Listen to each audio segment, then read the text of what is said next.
turn my live on. I'm a little late. At the Gateway Church. Not as much traffic as yesterday. Saturday must be a much busier time than Sunday morning. I know why my ass didn't want to get up this morning too. The Popo's here though. Saw that driving up.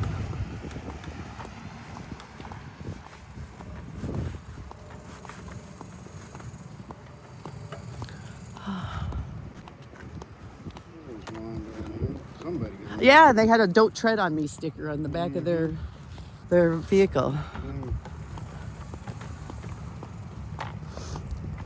That was such perfect timing yesterday when after that dude was calling, "Oh, you guys are Biden supporters, you're paid actors and all that," and then the guy pulls up behind and comes right by him, "Fuck Pedos." Yeah, I was.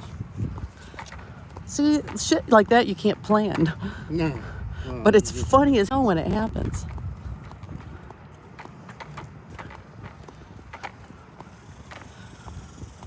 Well, we're going to the same entrance.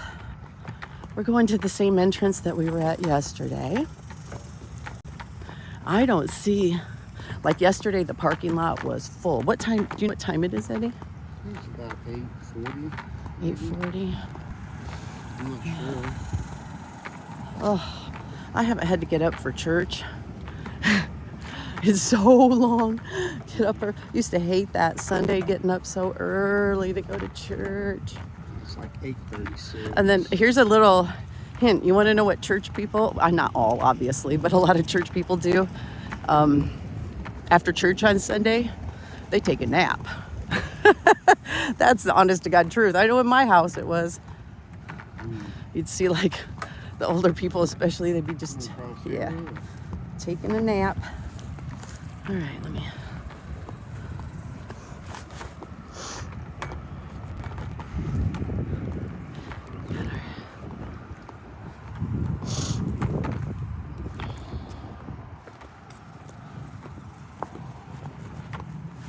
Look at how, oh my God, there's two police cars and another car. I don't know if that's a police car too. Oh, geez, Louise. Look at that. Huge asshole. Wow. I don't know if that's a sinkhole or what that is. Let's see what's going on right there.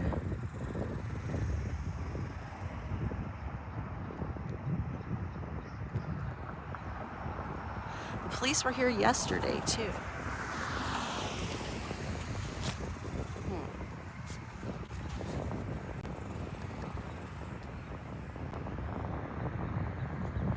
Well, I don't know why they're here.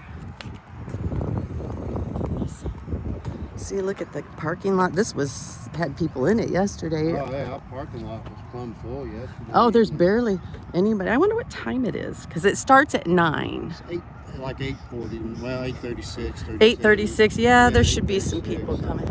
They have. It's at 9 and 11 is their service times. And we got a few stragglers. I'll put it up over here. Hopefully it doesn't overheat, and I can. Yesterday it overheated on me. It's kind of cooler out today. I'll have to take it out of there.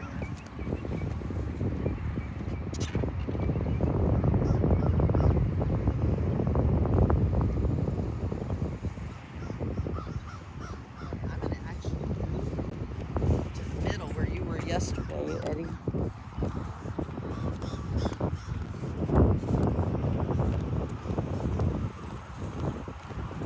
Or maybe just to this side. So we hit. I'm just gonna go back over to this side. You're gonna head over there? Okay. Yeah, everybody turns in. Everybody turns in right here, so we'll just set up here and there. And then when they come out, we can hit it on the other side. I hope everybody's having a good morning.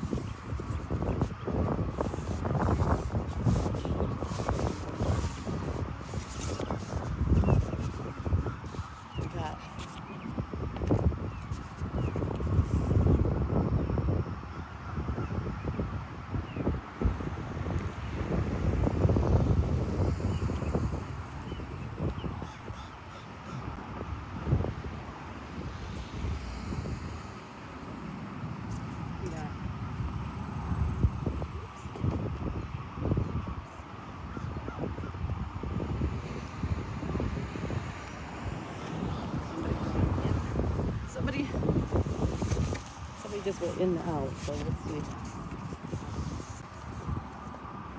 What they did. I was just making sure. I thought maybe they were turning around. They just went, that little white car just came in the exit. Maybe they just didn't want to be by us, who knows.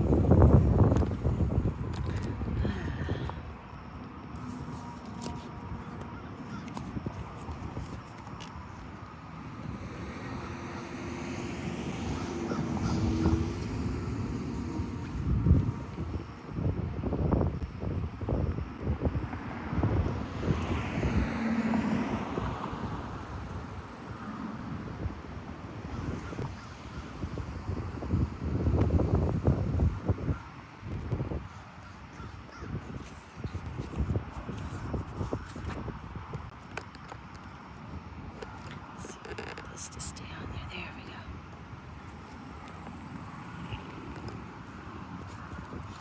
La, la, la,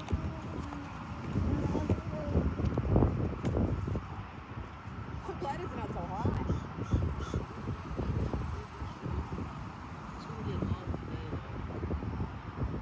Is it?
That's the problem with having an online church. You would get up in the morning and go to church.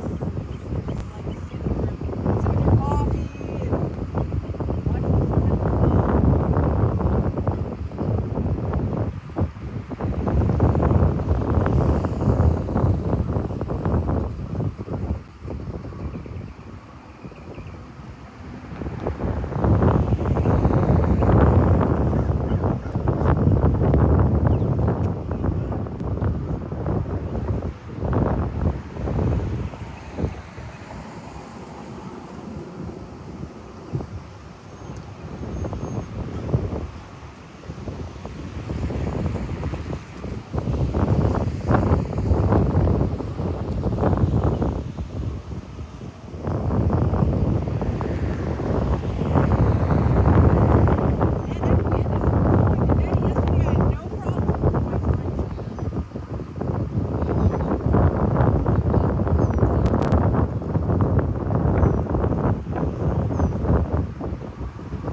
That was the constable. I thought it said Denton Constable. Looks like they're breaking up the police, or there were 3 cops over there. Oh, okay. You want to head over that way? Let's go to that entrance. We could try that. What do you want to walk down there or not?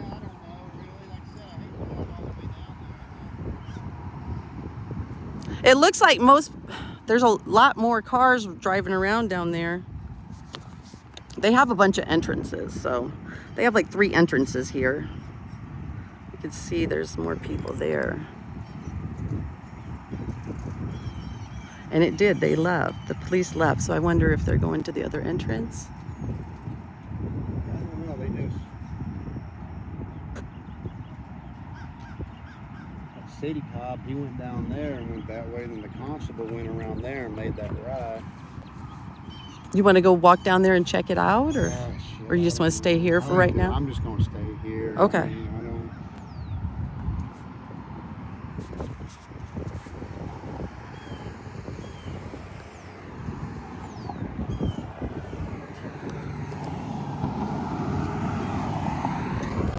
we'll keep an eye on over there, kind of try to keep an eye on it, and if we see anything happening.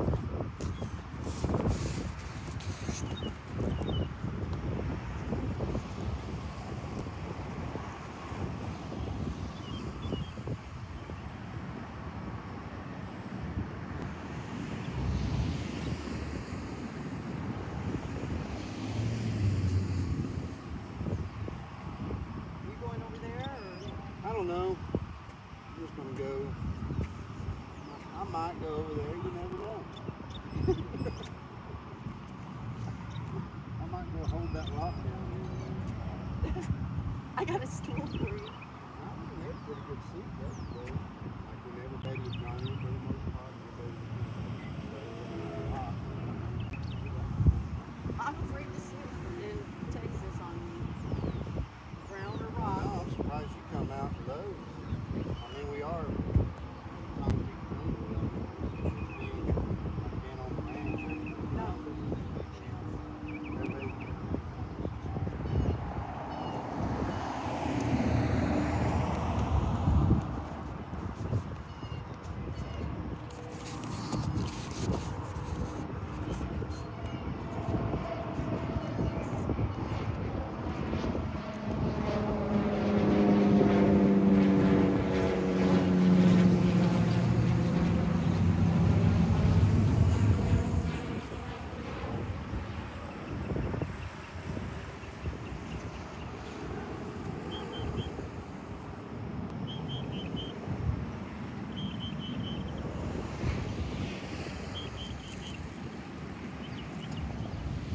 You're gonna stand in the middle. I'm gonna go over there because I like to hit everybody. If they have 3 signs all together, they can't look at all of them.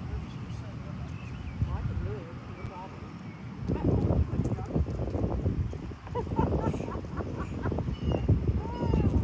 Go, boy, go. Be a female misogynist. Tell me what to do. Know your place, man.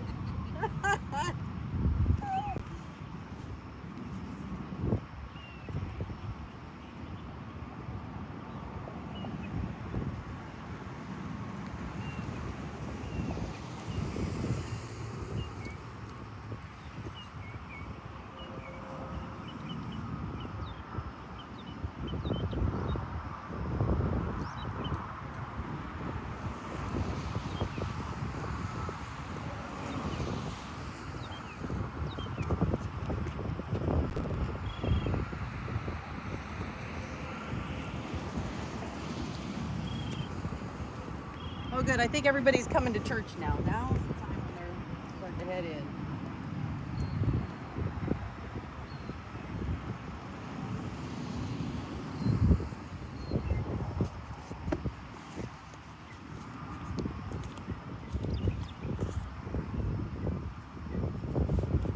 I'm glad I found Eddie too. He does support my protesting. And I have gone and live streamed his protesting. Yeah, it's nice. It is nice. I've done things alone for such a long time, my protesting alone, that it is nice to have somebody. It's always nice to have somebody to protest with you. It's nice not to be alone, the only voice, but if you are the only voice, raise it loud and raise it proud. Don't let it stop you, please.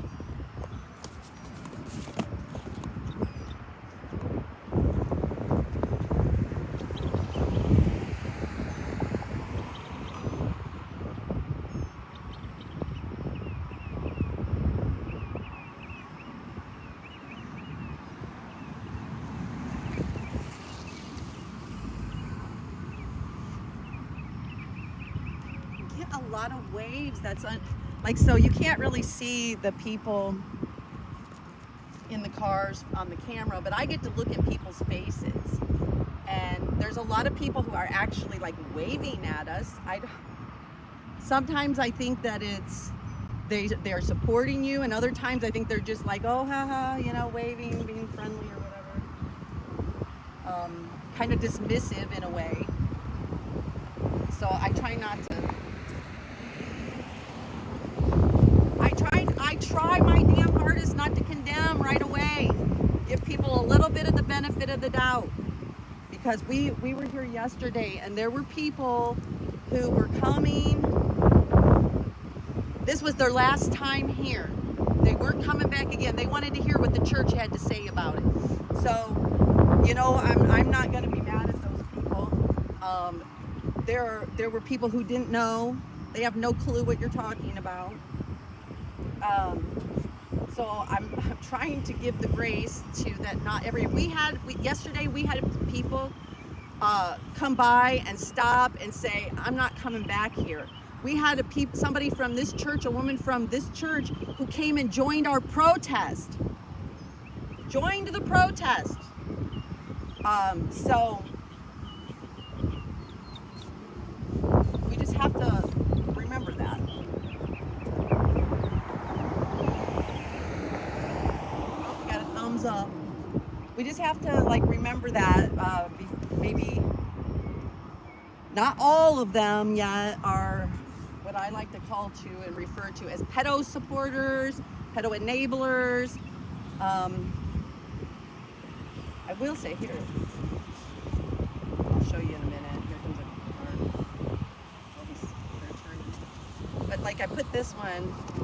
This is a.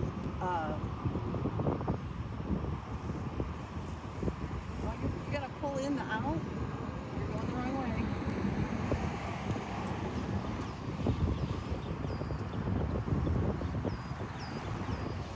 This is this one. I cried yesterday when I saw this. This got on the news. Somebody was holding my sign, and it had this. And at the end of the news,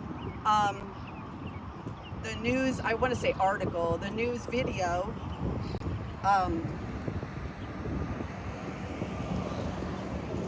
They actually had this sign that someone was holding my sign and said, there's hope out there, and there is hope out there. If you think that you have seen something that doesn't seem right, if you see something that you think could be a pedophile, somebody abusing a child, that woman's sitting there shaking her head like there's something wrong with us. But if you see that, please call this number. It's called Darkness to Light. And we need to shine a light in the darkness of pedophilia and child sexual abuse.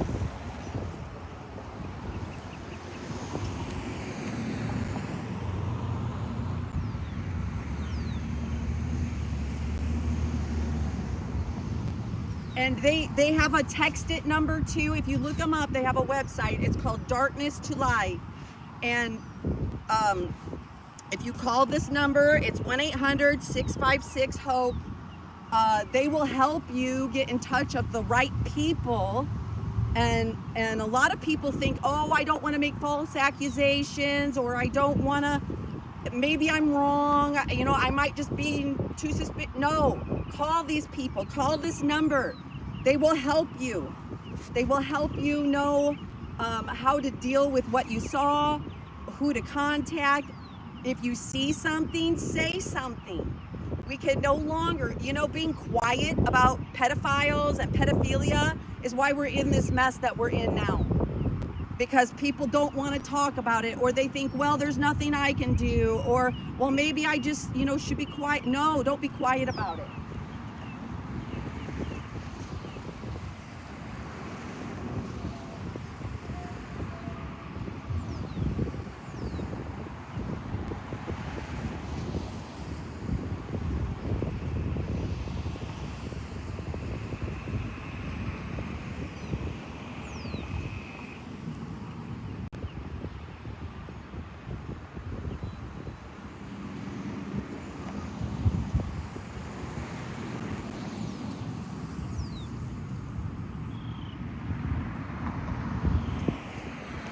I like Eddie's sign. Turn it around, Eddie, turn it around, your sign real quick. So I could see, yeah, how many church elders knew? Just so you know what it says. How many church elders knew? And then we got, she was only 12.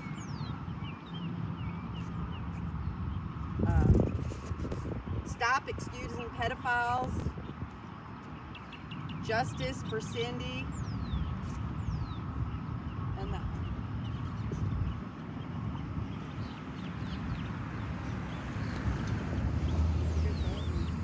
Huh? Oh yeah. Oh yeah. And then we got this one. He's got the other one. Well, they probably saw that save a child, bury a pedo.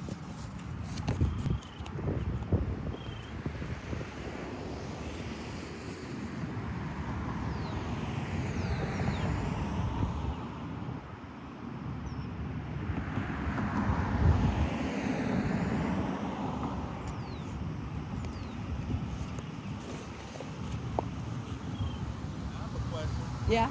What do you guys hope to get out of it? Hope to get out of it. Yeah, like what do you guys? Well, I would love for to end child sex abuse. That would be awesome. You mean like for the church? Or me personally, I would like to see the church. First of all, I'd like to see some accountability. I'd like his sign says how many of your church elders do. I think that the church needs to come out, and I think honestly, the people who are the church elders that let this happen, they need to step down. Some of them obviously. I think half of it, but they said they knew about it.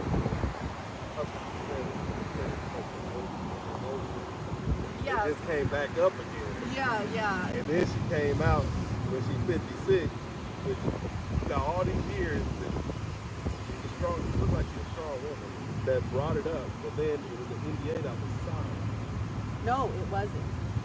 That's why she didn't say nothing. Well, She no. said stuff, but I'm saying, Let me just really say something. $50,000 is what she asked for in 2005. They offered her $25,000 to pay for her. But that's my point. What? If she's trying to help out kids and her parents, then I'm pissed at her parents. I can At the end of the understand day. But I'm saying, going for the church and what it's, because most of the people didn't know it is stuff.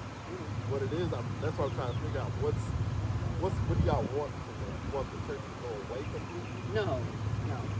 Well, that's all I'm saying. Accountability, I think, is important. I think that an example needs to be made for the other pastors that are out there doing this, the other elders that are doing this. And by this, I mean child abuse. Yeah. And I mean, and but anybody. they did. They resigned it, and now he's getting the social media on it. Yeah, he resigned. They didn't even fire him. Yeah. He resigned. But I think he already knew about it because some of the actions that happened that all of us were looking at, why is he resigning or why is he passing it over? I think this was brought up a long time ago because he's still in talks with the parents. Yeah, he made $100 million as a pedophile, as a pastor. Yeah, but there's several people out there. So I'm not getting to that one because you go to the church down there, it's probably a pedophile that we find out 40 years ago. What I'm talking about is no, not 40 years ago. 40 years ago, we know of one of the children that he molested. No, I got that. No, I got that. He's still a pedophile today. No, I got that. Yeah, okay. But what I'm saying is, there's probably a pedophile straight down there. That's not my issue. Because if that was the case, then everybody should be going after their parents. But they going for the guy that was in the house with them. You get what I mean? Like, there got to be a bigger thing that's okay, about so it. listen, I do have. It's hard to digest that a parent would not go to the sheriff, would not hold them. I agree with you. That's hard to digest it. But I was just telling my boyfriend yesterday, I give grace to the people that go to church here, not thinking that they're all pedophiles. Okay, that some of them don't know about it. Some of them, I'm going to give the same grace to the parents who we don't know the pressures that what he was doing, maybe for his daughter, because you're talking about it was 12 to 16, so you're talking about like a 16-year-old girl, where he already had other church pastors who excused this and let this man back into the pulpit after 2 years. They actually made him an elder. Dude, like I don't understand it, but I can kind of. No, I understand. It's a difficult thing. Like at the end of the day, the way people are treating what I can't justify is that this is 4 years ago. Mm-hmm. Now, yes, she's still a child, but she knew what was going on and she did speak up. But her parents still allowed it for 4 years. Well, I mean, they did. Do you think they knew, that and that's why I keep blaming parents. Because at the end of the day, would you leave your with a grown-up somewhere by himself. A grown-up? Yeah, I'm talking about the 20 to 23-year-old Robert Moore. A family friend? Would you leave your kids knowing that most of the time kids get molested by family members? I don't. I'll tell you what. My mom was molested as a My child, mom was too. and my mom would not let us. Like we could only Okay, play so across the street. me and you know this, right? Okay. Yes. My ex-husband, my first ex-husband, Yes. actually tried to tell me that I was crazy because I didn't want to leave my child with Because strangers. he don't know. Because he never experienced it. Right, but the difference is, I would have left my child with somebody that I trusted. They just do him as a You know what I preacher. mean? But I'm saying they just do him as a preacher. Oh, he started staying in it. Yeah, but he was a preacher at the time. But he wasn't an elder. What I'm saying, but they didn't know him like that. They were just too They nice. did a false sense. Right? Yeah. They do. Yeah, it's crazy. Now my girlfriend, she was molested by her stepdad, and I was really because she just felt it. And that's what more people need. Yeah. Well, this is my that's now we don't know if it's done after the fact, but will that same person The pedophile. it's called pedophile, it's called Robert Moore. Robert. They all gonna die and they all gonna have children and still gonna be considered Robert Moore. By God's standards. And I'm talking about your standards. my standards, no. They should die. Absolutely. There's no place in this society for them, and I'll tell you why. Because they've already proven that they are a danger to children. Now keep in mind That the they'll age, molest the age children. area. You have a 20-year-old. Do I have a 20? Yeah, I have a 30-year-old and a 20-year-old. So I'm saying that your 20-year-old, you found out that he messed with a 12-year-old that was trying to be a fan. He doesn't. I'm not saying it. I'm saying that the 20-year-old, I'm talking about the time. Yeah. 20-year-old knowing how to kid now. I'm not justifying. He knew not to mess with younger, older children. We also know how fast the kids are now. And they get looking older and all that type of stuff. I know because I remember when I was in high school. And I remember that 6th grader was a 12-year-old that looked like she was a freshman. Right. So my point is that she was being fast. And he knew not better, but she being fast. She's conscious enough of what was going on. And I know she told her parents, or they must have felt something. They But probably 4 knew something years. was wrong. But this is my issue for 4 years. Yeah. Okay, so my thing is she's conscious to know that she's doing wrong. Now she don't know the capacity. He know damn well he wrong for being in church. But what I'm saying is that he knew that was finally got, went through that 2 year discipline. Black people do that. Oh, yeah. But again, I'm not going on. But what I'm saying is if he hasn't done that, he's really trying to change. How can you help somebody change? But if you already That's why I say no grace. That's why I say, because you don't change a person. so the only person that can save them is God. And you just let them just die. That you don't need God and you need God's judgment and God's grace. Absolutely. And I'm just, listen, I believe in the death penalty. I know of friends that don't believe in the death penalty. And I say, okay, then let's put them in jail forever. Prison forever. I'm good with that too. So Whatever. you're executioner and all. You're executioner. Somebody that believes in death penalty instead of let God work with them, those same people can bring millions of people to prison. They can relate to the bad decisions. Let me ask you something. You said because that he's brought people to God and stuff. I'm not worried about that one. I have. Okay, good. They can be relieved. That's what I'm saying. No. I got that. Do I believe the Bible says God? Got it.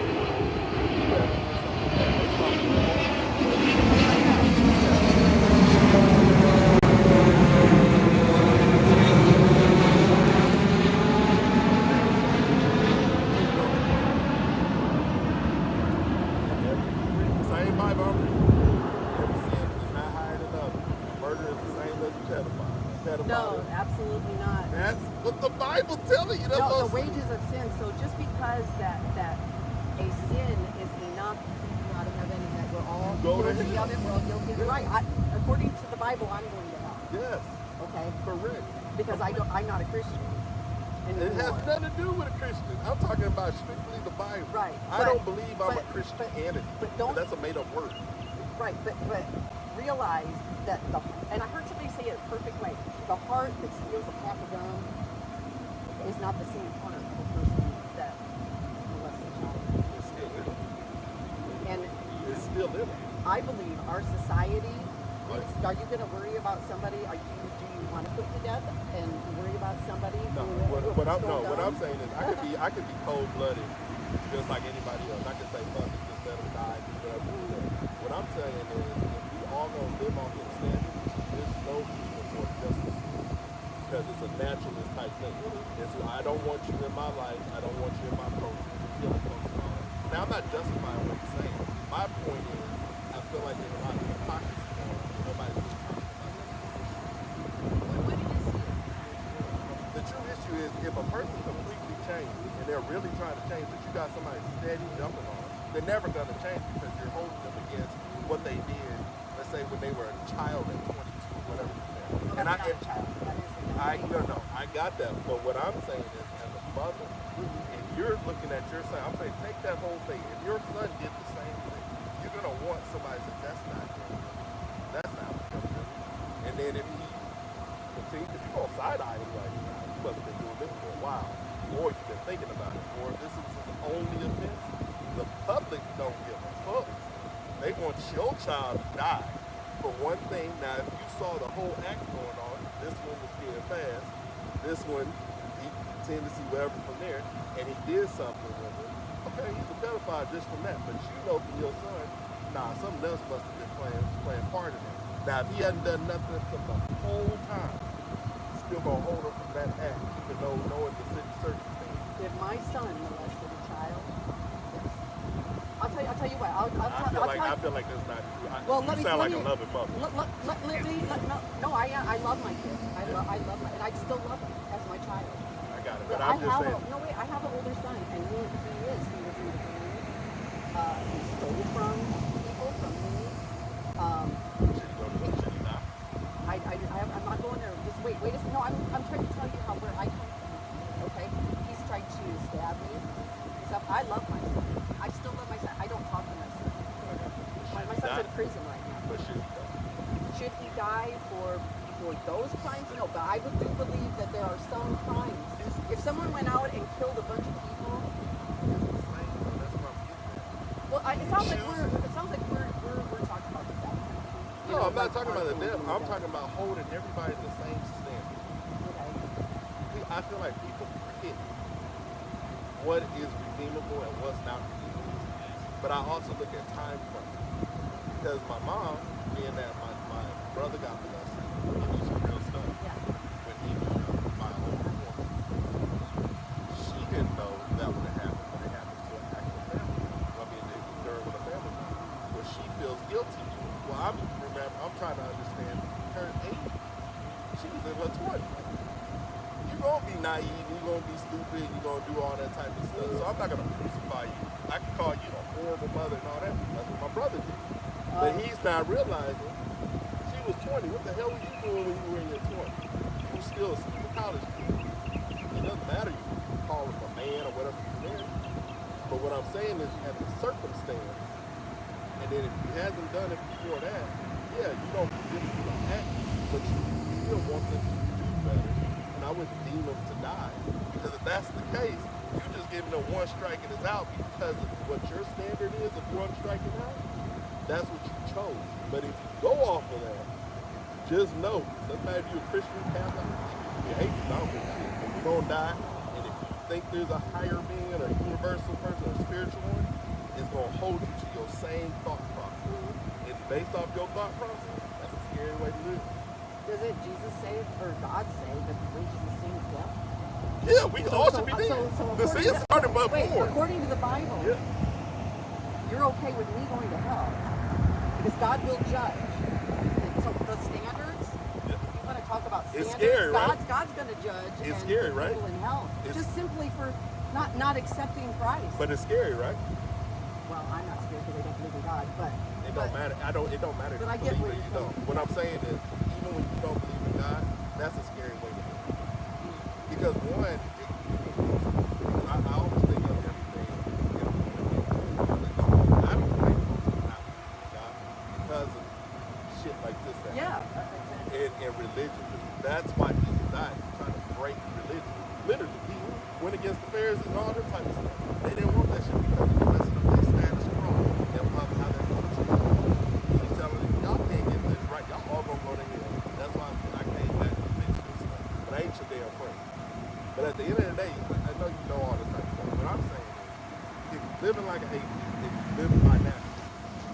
gives a fuck of that? Of this? That's what I mean. If you living like an ape and a natural person, you shouldn't care about nobody but yourself, because what's the point of good or bad? I'm thinking of it literally with just a clean thing, other than the only thing you can say is because I want a certain life to live in a culture that I'm at, where I live at. If that's how you want your society to be right, you want to add laws, you want to add all that, then yeah, you're going to care about it because it's breaking against your culture. But if you really believe in it as an atheist and a natural thing of who's stronger and who's not and all that, who gives a fuck about that? Seriously, you don't care.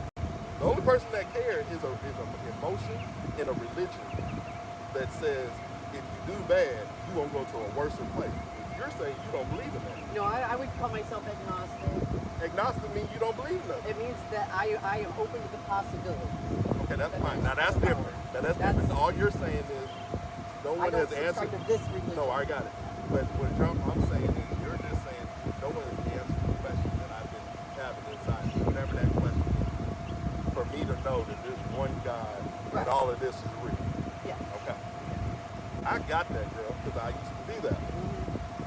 But if you don't research your stuff, and I'm just going deep in there, where I'm talking about going to all the cultures and seeing the common denominator and why they keep referencing the Bible. I'm not talking about Christianity. Christianity is a Catholic-made book. Yeah, I'm not real good with it. But that's my point. Trinity, the word Trinity, is not in the Bible. It's a Catholic-made word. So when you go past all of that to find what the truth is, even with all these pyramids and scientists and finding it, they prove that more of the actual Bible is right. It's not true. But they're trying to say, oh, well, we don't have all the facts yet, so we're not going to say it's here. That's the design. So if there's a design, that takes out natural selection and randomness. So there got to be somebody that created it. Now they're going to call it him. Now, I don't need to go farther than that, but what I'm saying is, based on what you, like you're listening to what you're saying, the whole point of what I was saying is, if that man has been chained and he ain't never did anything else, and he acknowledged it, and he ain't even saying he did not do it. He said he did. He said he did it. Thank you. And I've never heard nobody fess up, and why would you? Because that's damned if you do, damned if you don't. He fessed up to. No. But hold on, the only thing he did not fess up. The only thing he did not fess up to was the sexual interview. Which I thought was bullshit. He didn't confess that it was a child versus me. I already got that. I remember that. I remember. But it had nothing to do with it. It could have. Well, it actually does have. It could have been. What I'm saying is, if y'all would have just treated him almost the same. Abused. No. That's a different thing. That's a different thing. Yeah, that's a different thing. Well, I'm talking about. I'm talking about if he you can't call it molest, but say she was 18 and she did it against her where she felt like something like that. That was still wrong. You guys would still be out here saying he took advantage of that 18-year-old. If he raped somebody, yeah, you know what? There would be people out here doing that. I personally, my thing is pedophiles. I've been protesting against pedophiles all over. What I'm saying is, because I'm picking with him. If it's bad, it's bad. What I'm saying is I agree with you. But I've never seen anybody fess up. Yeah, he didn't say everything in detail, but it didn't matter. The smartest lie is one that contains a little bit of truth. So when you tell people I had an indiscretion, a moral failure with a young lady, he doesn't say it was a 12-year-old child. Correct. You know? Correct. That right there is, first of all, I would like to point out, even if you believe in grace and that people can change, they still have to repent. And repentance means that because see, I've gone through this with my thought, can't you believe people could change? Yes, I do actually believe people could change. Do I believe that a pedophile stops wanting to have sex with children? No, I don't. And I believe they're always going to be a danger to us because it takes 1 second to slip up. My dad tried to molest me because, and his excuse is I wasn't living for God. I was living for myself at that time, you know. And now I'm not. So shouldn't I be able? Shouldn't you be able to just forgive? And we all just get along, and we just go to family gatherings together, and you shut up about this, pretty much, you know. And it was like I said, Sorry, I'm do believe. listening. No, That just thinking I'm dead. I do believe in people, you know, changing and stuff, and there's a lot of stuff you can change. I just know that the pedophiles, they do not change gonna change. but my thing is I don't try to justify pedophile. What I'm saying is pedophile to me, that's why I thought it was crazy when they talk about trying to get rights or they're just like gays. No, the difference of pedophile, they go for somebody that are weak. Most of the time when they get a wife or they get a husband or whatever, they're submissive. So that's where I knock that out. What I'm saying is, I'm not telling you to feel the passion that you have and everything that everybody should feel. Yeah. What I'm saying is, that ain't our place to say that a person can't change, because if anything, that person, let's just say goes to prison or something like that, I would want him to be able to talk to them folks that are struggling with whatever sick shit that they do going on, because he can relate and then change somebody versus somebody that they never went through that experience and can't relate and talk to a person where it needs to be talked to. Okay, so I see where you're Okay, going. that's my point. So I'll go with you on that too, because like, okay, so if he was just having some kind of, you know what, here's where I'm I just was, telling you and where I let came me from. admit When where I'm saying everything. you're a woman, you're not gonna understand. No, listen to what I'm gonna say Okay, before you say it. I will. Hey, I know how that sounds. What I'm saying is, when I was in high school, in college, when I was 19, 17, 18, even all the way to 20, I can show you a picture of a 12-year-old, right? Right. Okay. She didn't look like a 12. If anything, she looked like she was 17 or 18. Then you had one that was 17 that looked like she was in her 20s. Now, I'm not justifying that. Keep in mind, I'm not justifying that because it was too. He knew that girl was 12. Yeah, I was gonna say, I get where you're. Okay. What I'm saying is, those girls that are acting fast, say you ain't getting them, I'm just knocking it out, and you by yourself, whatever that's going, whatever circumstance, you're gonna get horny, something's gonna happen. Didn't matter if you didn't go the full route, you still mess with that child. If that boy's 18 and that girl's 12. Yeah. Okay? It's hard for me to condemn that 18-year-old and call him a pedophile in the fact that they just horny ass thing, and if that girl was acting fast, knowing how they look, and you not knowing what's going on. A lot of that shit is going on to this day because I remember I was in high school and a girl, I don't know what her age was, whatever, but she talking about let's go in the picture. I got the hell out of that shit, right? Now, I don't see why he didn't get the hell out of there if she pressed him. And it went on for 4 years. So they knew what they were doing and they knew what was going on. That's why I can't just. I don't. I did. I and saw will her tell you, older. She doesn't look like a. Yeah. She did look like a little bastard. Yeah, but again, some people try to justify talking about it back in the 80s. I don't give a shit. If that was what y'all was doing back in the 80s, y'all were all pedophiles back then. Your daddy, your mama, all of them, if they were allowing that shit.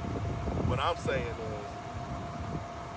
is, it was 4 years. 4 years. Yeah, Fucking years. This wasn't an accidental. Yeah, but what I'm saying is, Yeah. it was somewhat mutual, but the parents were involved with it. See, that's And where I have this an is where I'm issue getting with with that, it. No, because this you is thought that was mutual. It was not mutual. Just a no. child. I'm not saying no. I'm saying she don't know what she's really doing. What I'm saying is it was mutual what was going on for 4 years. If you just calling it for facts. Now she don't know what she's doing. He know damn well what he should be doing because he's 20 in the time 20. What I'm saying is, regardless, it was 4 years and the parents knew about it. I have an issue and I have trouble with the parents. The parents knew about it. know. I just want the same energy towards the parents because it's never going to get fixed if you keep going for the person that was just happened to be older. Go for the parents because they were just as bad. So your issue isn't people going after the pastor. No, I ain't issue give that. is the That was going to come out regardless. He should have really Your brought that issue up. is that people need to also Give the same energy. give the same energy into the parents. Because And how other you people guys will are not. doing it right here, you really just, you're preventing people from what they come into church for, not knowing all this bullshit, to prevent them from coming to learn about God. No, I think it's No, but I'm not saying that Yeah. that's what your intention was. Right. What I'm saying, that's what it comes off of. Well, but I understand that because people have asked. I just wish wording was a little better, like keep this, but I'm saying it was an added word. Still, Here, this one. like seek God. Some people got mad at that. I can care less. Yeah. What I'm talking about, still say seek God, don't follow the devil. Yeah. A lady gave us some good advice yesterday. Actually, we had people from the church. One lady went and parked and came back and protested with us. And she was saying, you know, because there were some people here that were a little angrier and maybe yelling at people and stuff. And I was one of them saying, stop excusing, you know, stop excusing child, but like calling people names and stuff like that. And she was trying to say, listen, and I agree, if know your crowd. Okay, so this is a church group. This situation is with the church. She said, put some scriptures on there, or you know, like there's different ways to approach them. But it's not going to be. And I didn't have time to make new sermons. No, I got it. But I know that I know you agnostic and all that. But what I'm telling you, you really want blessing, you want change, because I feel like something put it in your heart.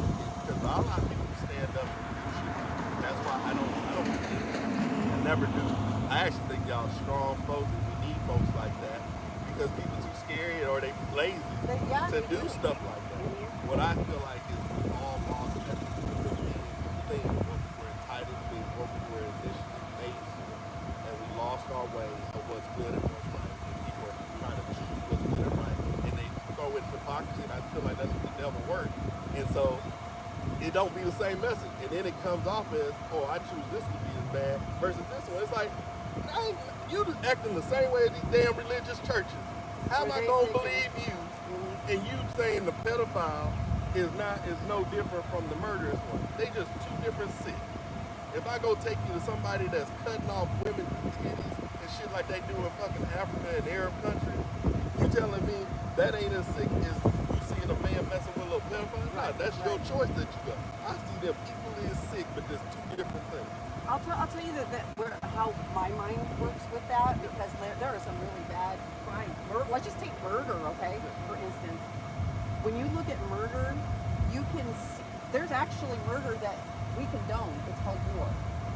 We send we send them to go kill people. Okay, I had this conversation.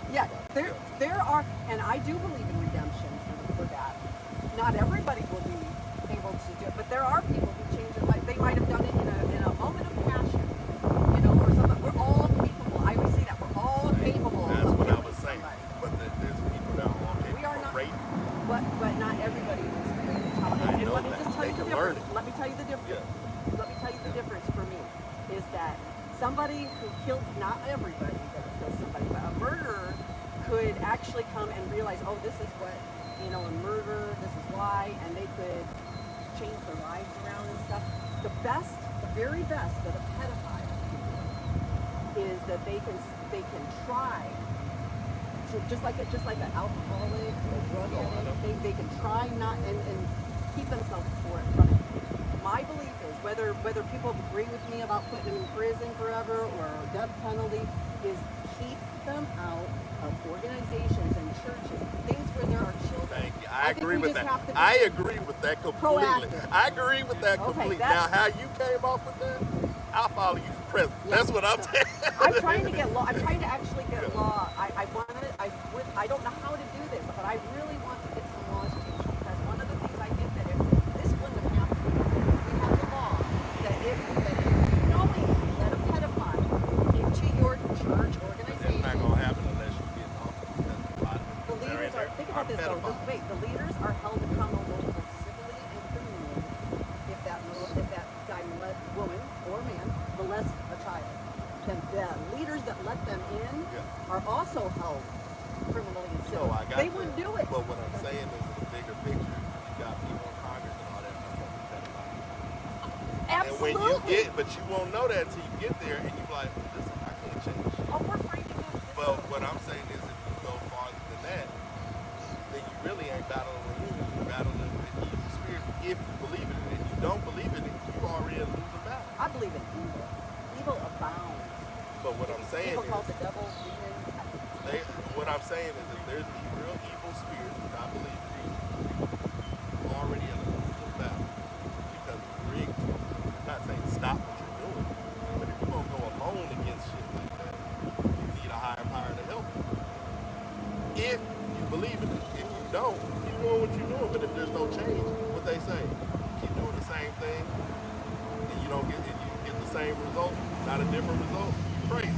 Well, you know what? That's funny you say that, because for so many, I had so much different kinds of abuse, and one of them was church abuse. You know. And most people get church abuse. It was like a cult. Right. Like serious. I'm not kidding. Like between my family Right, and the church, yeah. it really was. I never could get a second alone from it, and they controlled every aspect of your life and stuff. But now I forgot where I was going with that. Because you had said, what did you just say? I was just saying that if you keep doing the same Oh, thing, that, it's insanity. okay, yeah. So for many, I'd say maybe between 5 to 10 years ago, I lived under so much condemnation and like I tried to kill myself and stuff, and it was all over this legalistic idea of God that, like in my mind, I was condemning myself. Nobody had to condemn me. I condemned myself all the time. I was always, God was God. I finally realized I have to stop. And one of the biggest things that I did to not One way to protect yourself from God. well, no, because of the abuse, but I'm saying that mindset No, of, that's what I'm asking. What is it? oh, If I may ask. yeah, no, I I try not to kill phys- not myself. physically. No, I know it's Yeah, emotional. mentally. I almost try to kill myself. I'm being honest. Yeah. I'm giving you real shit. Yeah. I'm asking what was going through your mind that they were abusing? Like you I feel think like it's that mindset that they gave me that stuck with me for so long with that condemnation. It's like, like I always wanted God to be he's supposed to be a father. A father is supposed to be loving and somebody you can go and sit on his lap. I used to picture myself and try to, go and just pray and pray unceasingly. what did the church what did the church say that was Condemning, Jesus, they condemned everything. no, I gotta put what was specific that got I don't you. think there was one specific. I really don't. It was the way that the church literally just took total control of your life and the condemnation that they taught you, like the God condemnation on everything being sin and stuff. And you gotta have to know that I don't blame just like the church. I mean, it was my parents. The way they unflinchingly, I can't think of the right word. They followed the church, not God. They followed the church, and the church would tell them how to raise their, what we can do, what we couldn't do, who we can talk to, who we couldn't talk to. And when it was evident, I had to go to school there too. So school, church, it was literally my whole life. I was not even allowed to be around people who weren't from there. Matter of fact, some of the You're like a preacher. some of the Yeah. people in that church Yeah. weren't good enough for me to hang around. I couldn't even hang around with people I went to school with. That's not how. That's what I'm saying. Yeah, it's a mindset. That's what I'm saying. I But don't blame but people to being get rid of that, I got rid of God. Yeah, but And then that was wrong. I started healing once I got rid of God and that condemnation. Yeah, and but had to you're think not. for But myself. but I'm saying you're not. You're healed in a way. I'm not totally healed. No, I know Yeah. that, but you're not really healed. But if anything, you feel like God disappointed you, and he's not. If anything, I'm trying to tell you, I don't even want to we can talk all day. But my whole thing I is, enjoy talking to you. my thing is, read the Bible for yourself. If you got to I'm talking about get the audio book and all that type of stuff. If you see a lot of red flags that pop up, then that's telling you that's probably not following scripture. Now, there's two different things that you can trust. Is the Bible saying a thing is not wrong, but I don't want to follow that because that's not how our culture is in America? Or do I want to do the stuff that the Bible tells me I can't? So, from what I've learned, the main one, the 10 Commandments, and Jesus, I think he only said 4 of them really good for the law. And that's why I follow them. The 10 Commandments is, I think any sane person would follow. Thou shalt not kill, not murder. Right. That was that conversation I was telling you. I had thou with shalt somebody. not kill. Because, well, to give you a quick thing, I said that my friend, he act like he's like fake training, Cali like I am, and he texts and all that type of stuff. Well, when the Muslims and stuff were doing like a Muslim country or something, he talking about shit. I said, what? And you supposed to be a Christian? I said, see, that's why I don't blame people to be atheists. I said, the whole country is not them bad people. I said, you could just be born into it, and then this is what happens. You can learn a society anyway. And I told him, and so what he brought up is, so you trying to tell me if there's an ex-murderer and he's about to cut off your wife's head, you wouldn't shoot him? I said, Chris, no, I didn't say that. I said, I'll let loose all them clips. But that's not what the Bible said. It said, thou shalt not kill. I could have shot him in his leg. I could have shot him anywhere else. Now, what I was thinking is, I don't want my wife going. That's my woman. Right. You're But that protecting don't mean it's not a sin that I killed old dude. And that's what he wasn't fathoming. Because he said, I don't think that is if you say that, no. Because you're thinking of it in your own, like you don't want to do that and you think that's right or wrong. You're not thinking 20 years ahead. Yeah. And what I'm saying is, that same dude that I didn't kill, go to prison for the rest of his life, that he turn his way and get millions of people to go to God, going through an experience that he did. Now, yes, if I let him kill my wife, I'll feel horrible, want him dead, want all that type of stuff. But in the long run, I didn't commit a sin. Now, what I told him that was different that said in the Bible, which you brought up, it said there's a duty. So a military man is not doing a sin because he's doing his duty. Now, if he's doing something outside his duty, then he's doing a sin. He raping some folks when he's out there and he's supposed to be protected. It's just like a teacher. You're supposed to teach them people. You ain't supposed to fuck them. Right. I know. Yes. So you doing something wrong. So I said, I told him right off the bat, you said you read the Bible. You didn't read shit, you old false prophet. And that was my whole issue that I get why people need to be hated. It's just the same thing I talked to the church about, which I like going to church because I feel like they give you reason. They follow the Bible. I don't know if you can on their backside and all, but as long as I know you follow that Bible, I'm not gonna have a problem with you. Now I have a concern that if I keep seeing red flags, then I'm questioning your elders. Yeah. If you keep putting folks that shouldn't be teaching, that they're doing shit because they're not practicing what they preach. So that's a completely different thing. So me and you are on the same where you understanding where I'm coming from. I do. And so what I'm saying is don't let churches and religion steer you away from God. When God, that's not him. That's what I was just gonna say is that this building and this pastor, that's not. No, I'm not even saying him. I'm Yeah, saying that's- any. Yeah. But don't say you agnostic. If you believe in God, it's fine. Because it's in his book and all that, and it don't contradict if you really read and all that type of stuff. Because, and you go into research. Because what I've been learning from the scientists, when I started learning from the scientists, they contradict what they say. They first said, then a fact ain't a real fact. I'm like, what the hell does that mean? If I say this is air and I'm breathing air, and I'm not talking about the detail of it, you're saying I'm breathing air, then don't tell me, oh, it's never been air, it's hydrogen, we learned something different. Then that wasn't a goddamn fact. Well, my problem with facts is everybody thinks they have facts, but we all see. We can all go. Hey. We can watch the exact same thing happen in front of us, and we're going to have our facts. Correct, right? Because we see what we want to see. And somebody who takes the Bible and they say, well, this is facts, and I say, no, you choose to believe that as fact. That's part of faith. Is if you believe something that can't be proven. If there's back to show, Yeah. that's what I'm saying. But when people say you believe that's fact, and I say I gave them I'll give you, that's hard to the worldwide flood. Oh, okay, yeah. That's real.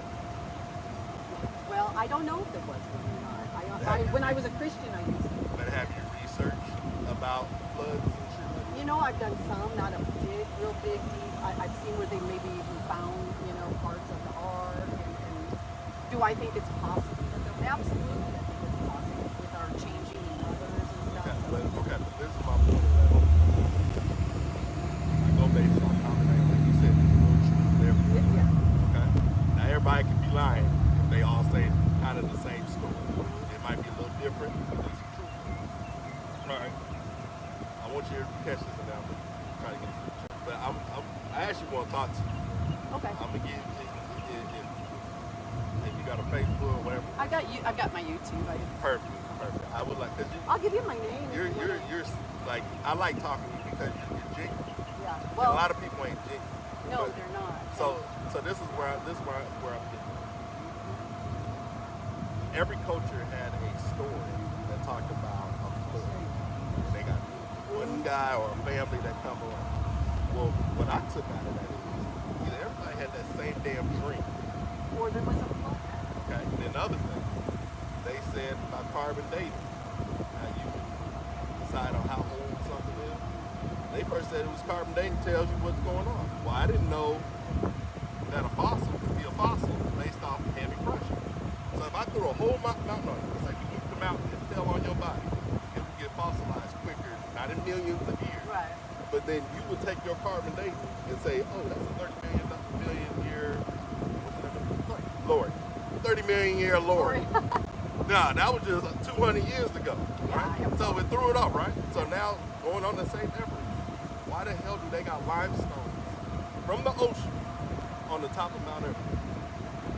Because again, when you talk about facts, people take history, what we're taught in history as fact. It's a bunch of people, it's the winning side's point of view. Gotcha, but I'm going deeper than that. I just want you to follow where I was going.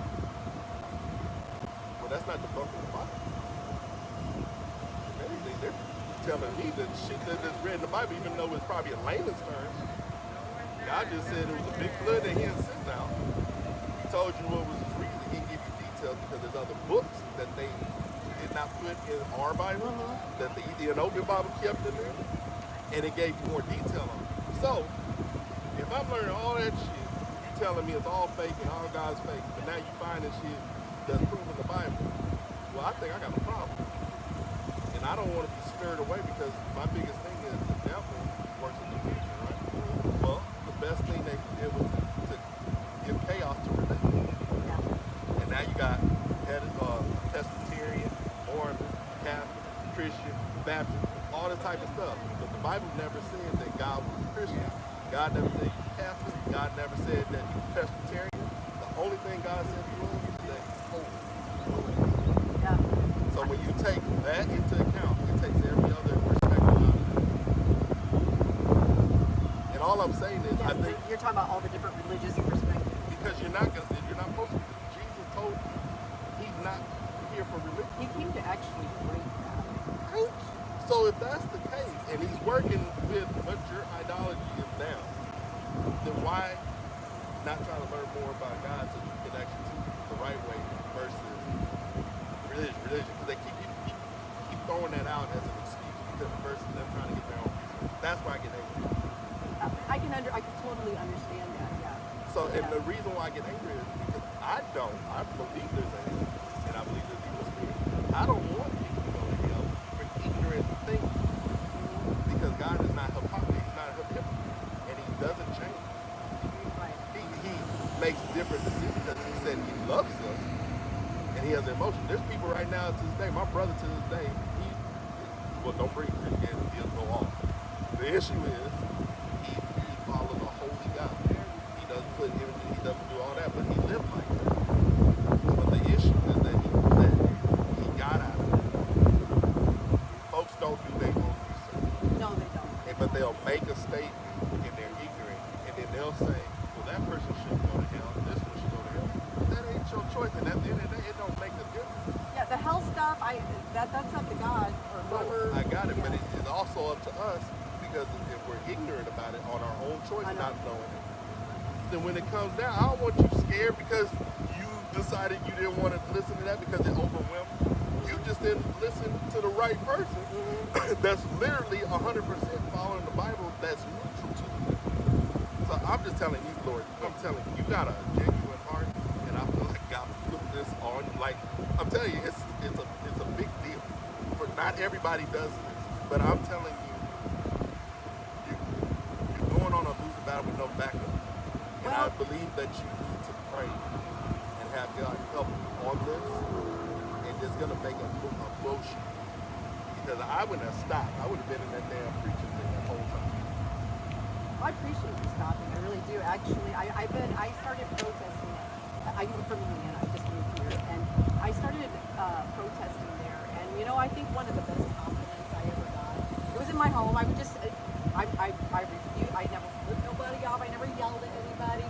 And I have yelled at people since then. So I'm not saying I'm perfect. But back then when I did that, I had my signs in. Yeah, they were controversial. People didn't always like them. But I just sit and I wait all day long, every day, 7 days a week. I just sit out there and wait at people as they drove by my house and stuff. And I made that. I ended up having like I would call it like a homeless ministry. I made a neutral zone in my BJ. Hey, What you need to tell him? I was just offering water. Oh, you're Oh, good. thank you. You can have both. Oh, yeah. Like made a neutral zone and where I had homeless people coming out. I mean, listen, liberal, MAGA, I don't care. I don't care. Come and that's what let's we talk need. like we're talking That's right what we now. need. But I'm saying I hope you realize. Wait, by I you- want to tell you what the thing was. I had a Christian, an actual Christian lady come up and say, boy, I really wish that you would become a Christian. She said, because you are the most Jesus that I've seen here. And honestly, when we look, if you want to talk about the Bible, I do believe in the example that Jesus is in the Bible because he did come to break all that. Jesus was angry at the church leaders. Jesus went up to people. I mean, until you've gone up to somebody who hasn't bathed in 2 weeks and sat He and went ate to with the them, dirtiest sat of the ate dirty. with them, Yeah. and sat and ate with them, where you have to go in your house and put lotion on your nose because they smell so bad, and meet their needs without trying to force them into your religion or your way of thinking or anything. And you just love people where they're at. And not only that, when they have a need, if you can meet it, you try to meet it. That to me, if Christians would act like Jesus, you'd have a lot more people following your God, you know? But the issue is that's the thing that kills you. Tom, I'm gonna give you why I say that kills you. The whole point of a Christian is to say that you hate shit. Stripper, murder, and all that stuff. You can't call yourself a damn Christian if you're righteous of all that and think that you're the greatest thing. Right. Those are the people I usually Okay. steer away But the whole word Christian was actually a derogatory word in the Bible. That's what the Romans and the Pharisees were called disciples of Christ. That was the only time you heard the word Christian.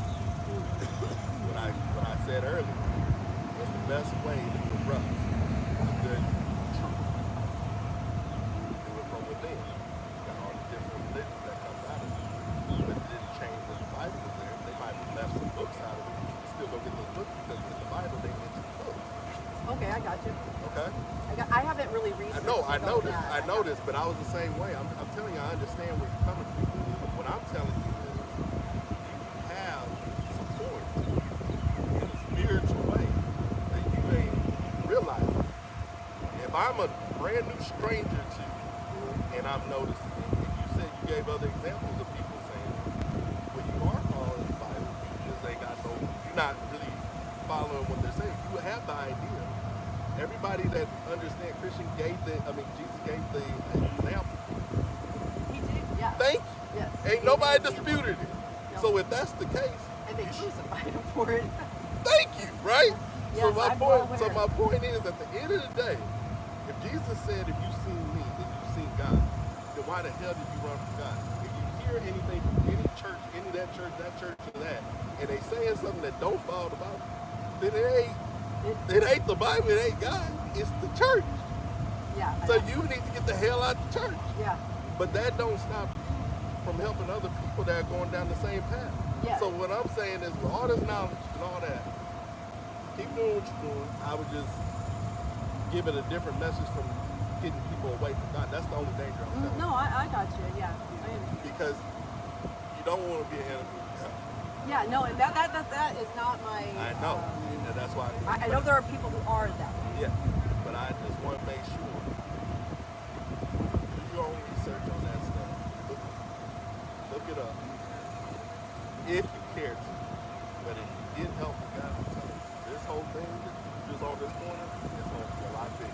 Well, I will tell you. So back home, I did have a couple problems. And yeah, I was one lady, but they knew me as stay away. Other people that got inspired, that came up to me and said, you inspired me to go do something. And it did. And they were the politicians that were afraid of it. The GOP, who I thought was going to be on my side, and say, yay, we got somebody to back us up. No, they're just as dirty as the Democrats That's what I'm were. trying to And tell it was horrible. But I'm saying when you start seeing differently, if you believe in, that's what I'm saying, spirit, they all in that shit. They'll be in churches, they'll be in all that. Because the whole point is to keep you away from God, which they won a little bit. Because you said you ran away from God.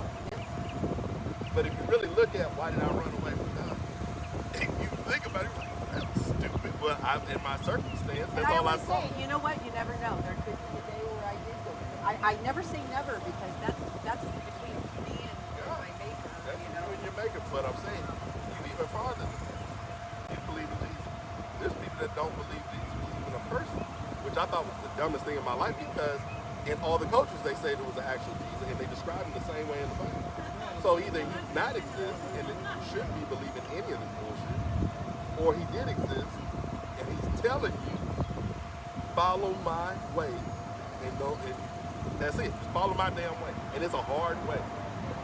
You're a lot farther than me when it comes to faith and cause. Because I get a lot of doubts and stuff, but I just need more getting disappointed with you. Yeah. Well, actually, Seeing this whole thing with Robert Moore, I followed him for a while. For this to pop up, I'm like, that's just another. But I had another teacher, I found out, he picked a government side. And you're supposed to be neutral.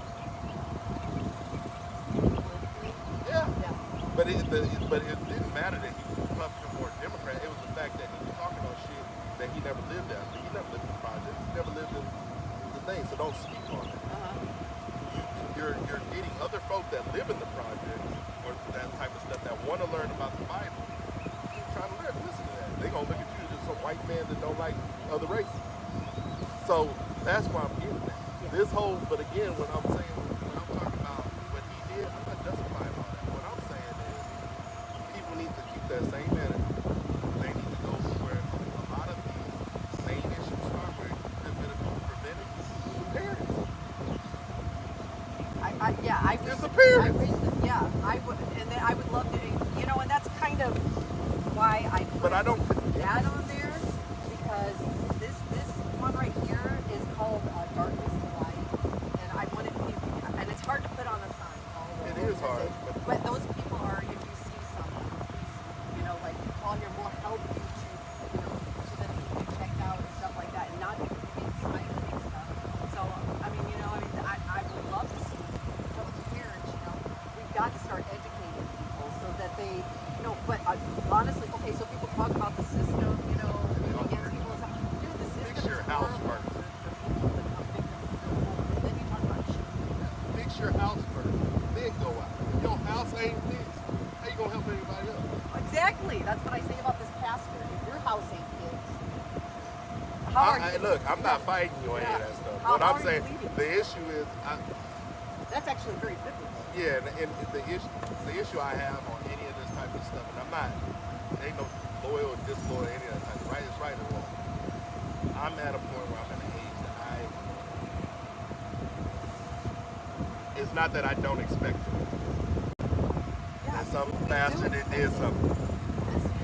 It's sad, right? When you get older, it takes your innocence. Not just pastors. But what I want to make sure is we're not trying to discourage fighting. Yeah. If people are coming here, you're seeing thousands. That's what I'm looking at. I'm telling you the bigger picture. You see thousands of people trying to be right. Imagine them thousands of people don't even try to believe in God. You're going to have more pedophiles, you're going to have more killers, you're going to have all that. I'm not justifying No, I understand. What I'm saying is there still need to be people like you that get folks in check and make it more serious. Yeah, that is really, it's not a matter of fact, if I were to sit and preach at people, if I could actually sit and talk to some of these people, that is what I would say is you know, it's not, keep your faith, worship your God, but just don't. Yeah, but I'm saying when you're saying it like that still don't fix the issue. Because you're saying keep your faith, keep your religion, worship whoever that God is. I said that the wrong way.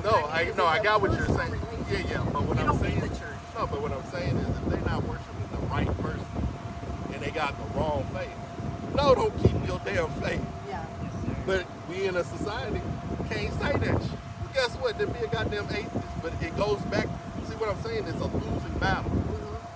You're trying to do right to bring up pedophile stuff, but you don't believe in God or the Bible. I'm saying that's what you said earlier. Yeah.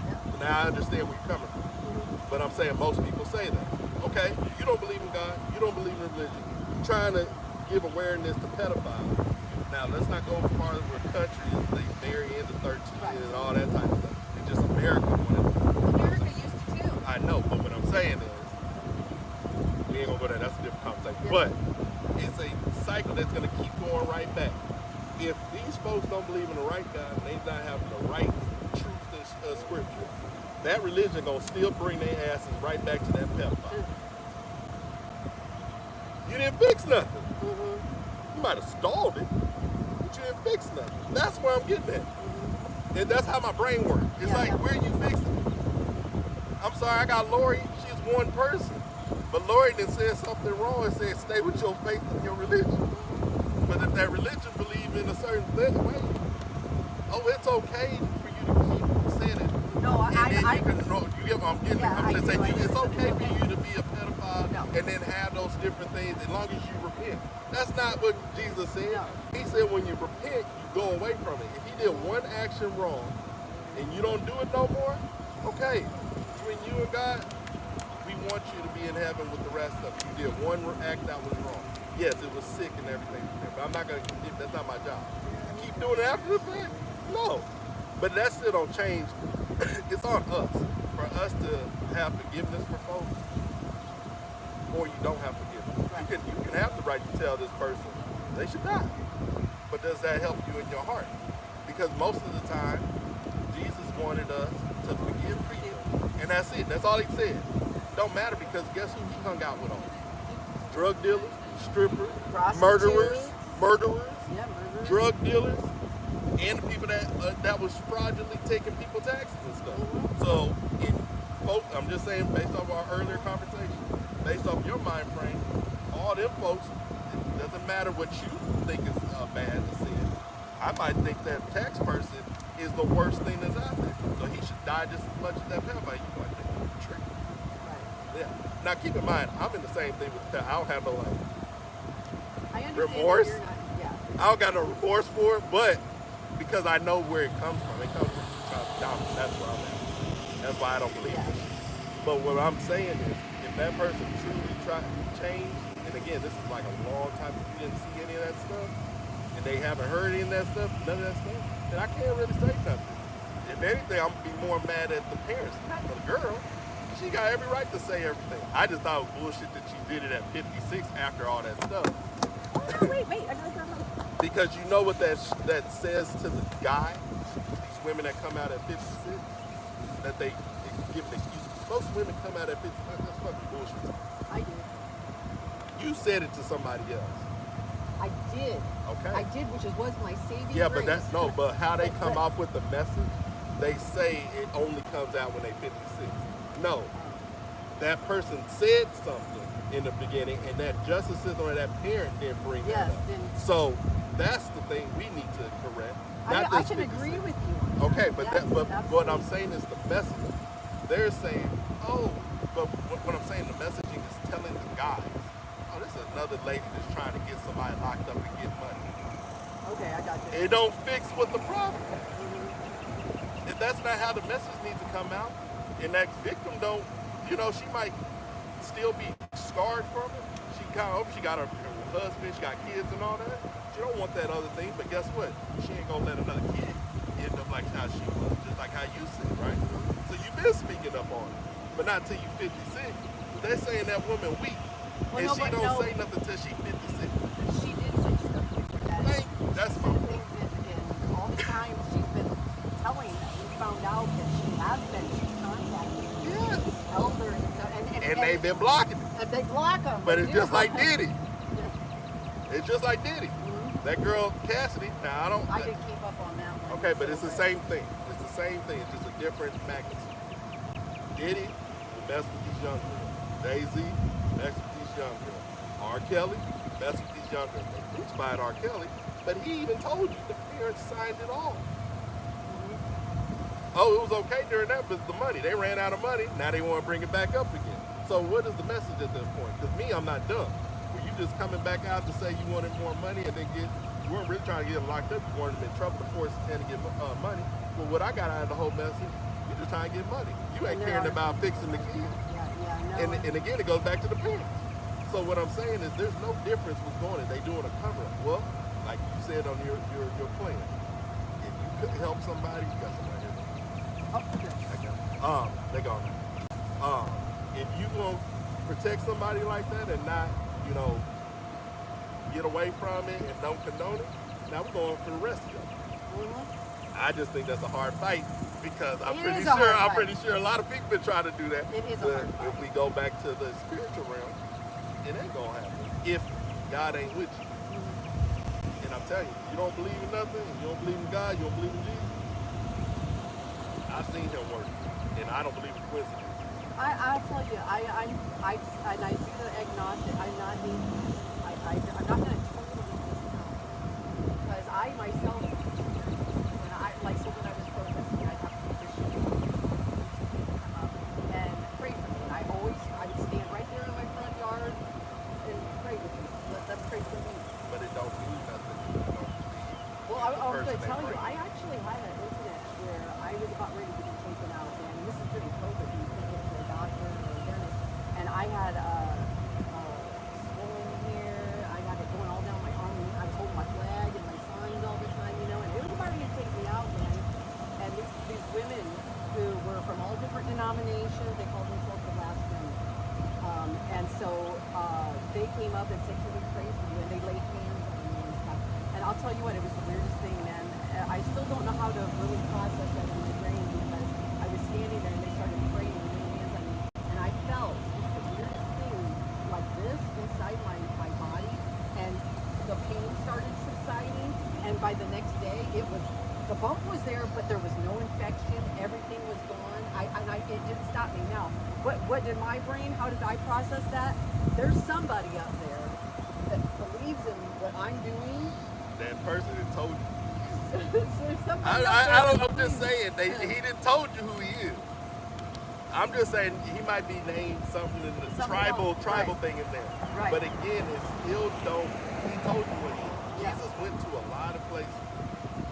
That's the thing that is what separates the different religions. Mhm. Even I though don't like even though there's 15 religions in Christianity, I'm talking about take that away. I'm talking about the same story. God, Jesus, then His Holy Spirit.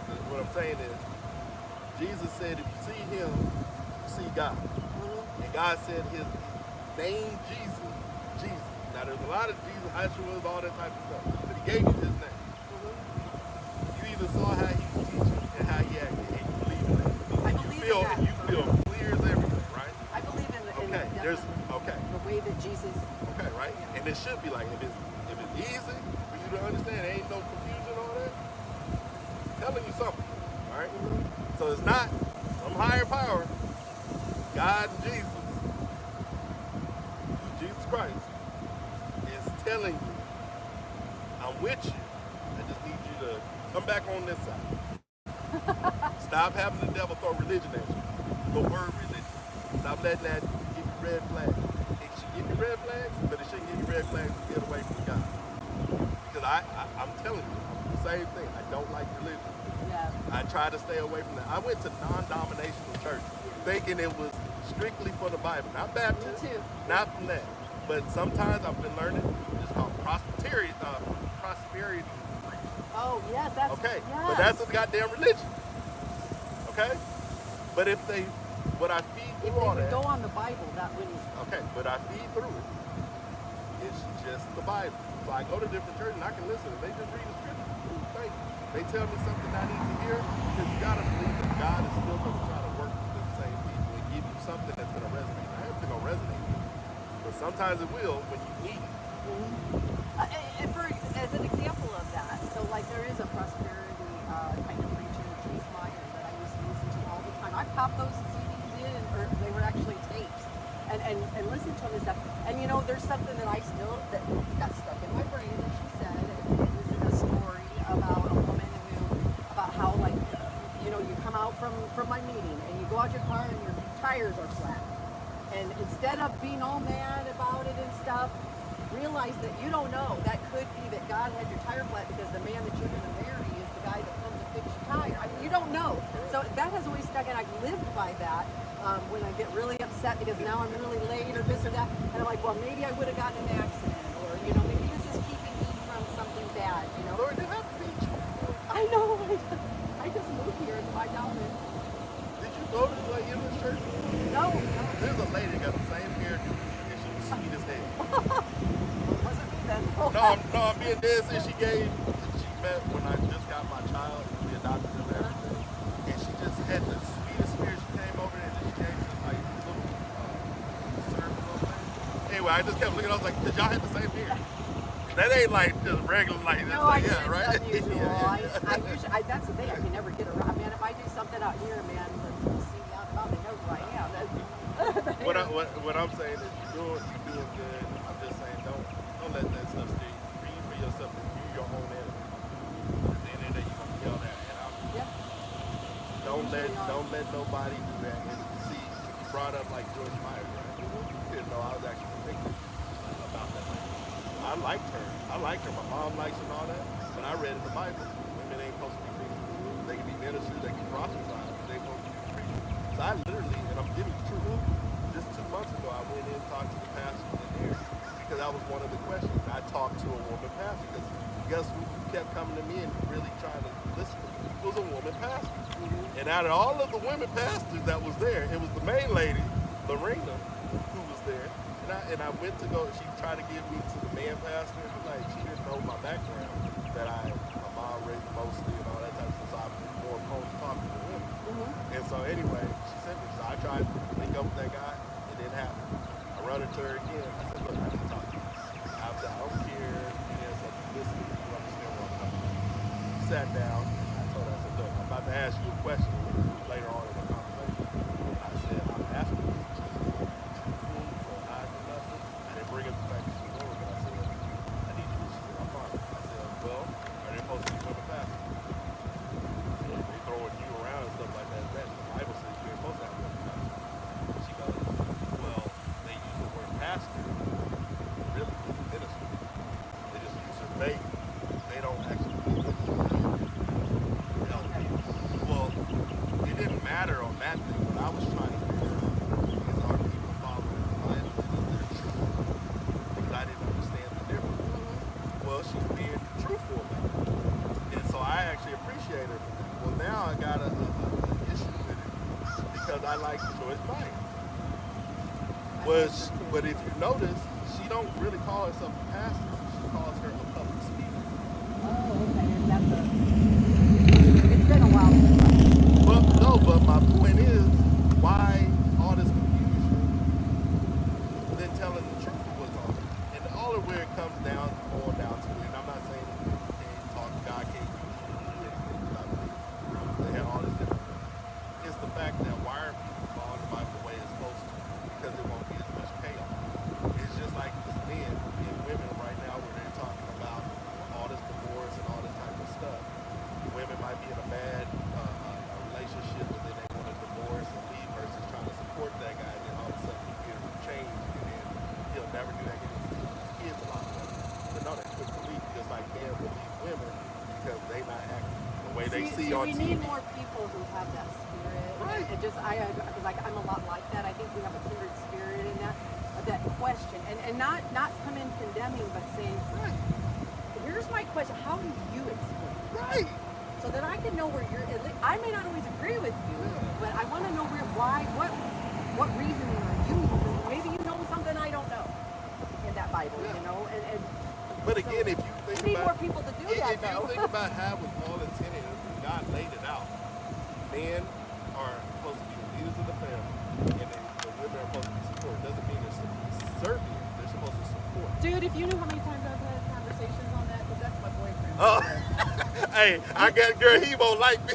He's like, no, yeah, he will. Oh, he will? Christian conservative. Yeah. Christian conservative. Not like into the churches all the time, kind of Christian, you know. But like we've had, and he believes in the I'm going to call it the patriarchy, you know, in that pecking order. It's not how it was designed. It's not how it was designed in the Bible.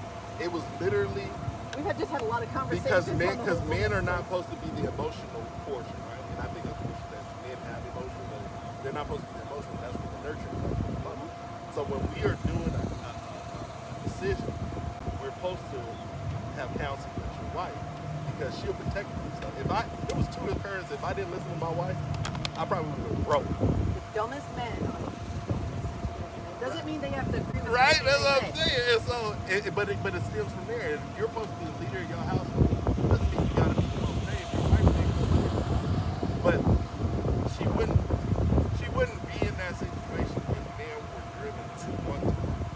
you got now men that just, oh, I want to be a player. I want to be a pimp. I want my woman to take care of it. And the women got to take the role from it. And so it's all in chaos.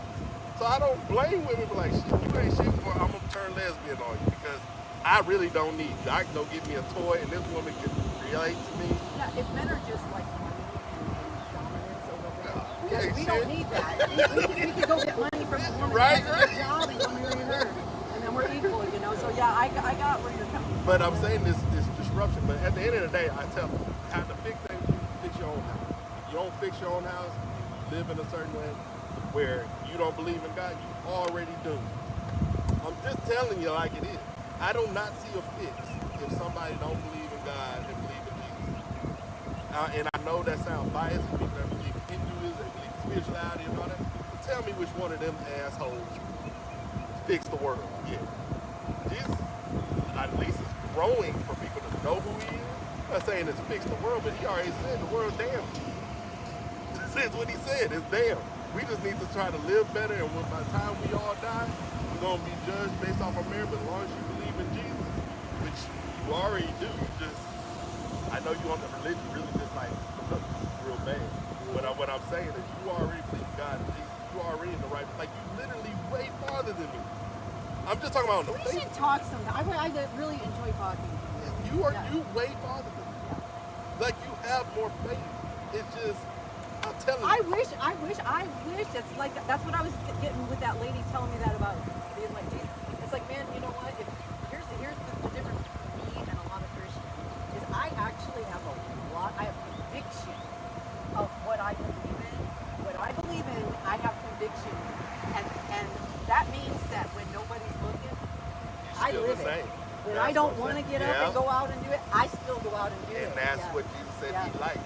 He don't like lukewarm. And Yeah, you can't most be of us lukewarm. Christians are lukewarm. Yeah, that is. And I pray, and you know something? I pray for that between you with me, because things will pop up that will confuse me.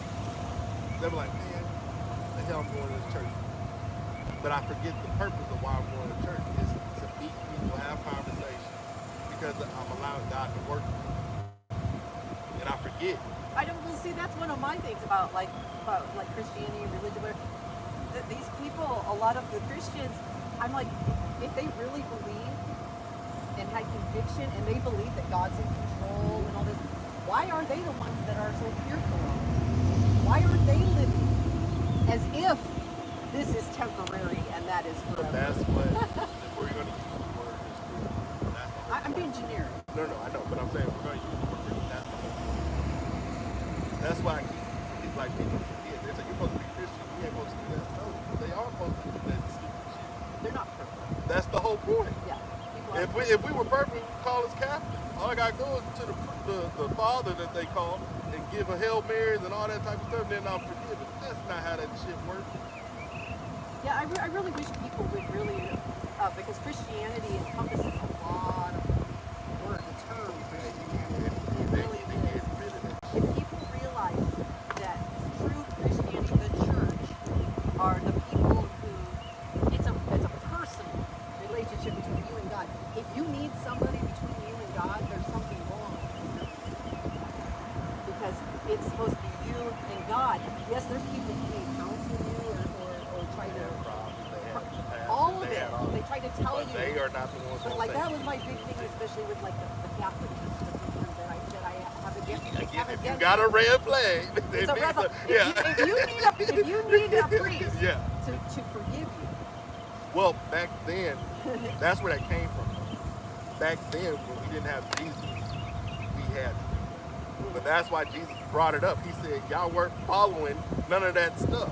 Like if you, like how they did it, like I was researching it. You gave a bird for a sacrifice, whatever sin you did. Right? It was a certain sacrifice for a type of sin, right? If that priest did burn the bird wrong, you damned as hell, right? So Jesus just came back, and I kind of like look at him as like, I don't know, like a brother that come down like, look, y'all all just you ain't doing right. That was the most relatable story of Jesus. You right? That we can all relate to. Right. Is going in and saying, "You all are corrupt motherfuckers." Yeah, right? I mean, he didn't say that. But Well, yeah. and using violence, Yep. not hurting a person, Yeah. but using violence and throwing the tables over and knocking the money change off, letting the dogs free, you know. That was the most relatable because I think all of us have felt that way before, and I think that's an example of how we're now the sinners, the regular people, sinners. Like we talked earlier, Jesus went to where they were. He sat with them. He actually helped them. It helped them in their needs and met them where they were at. But the people, and this is where I'm at with this whole church and the pedophile thing. I'll bring it back to that. Is when people are put in positions of power and leadership, they are held to different standards than everybody else on top of it. They should. They should be. That's biblical. No. I'm saying they shouldn't be held at different. If they're wrong, they're wrong.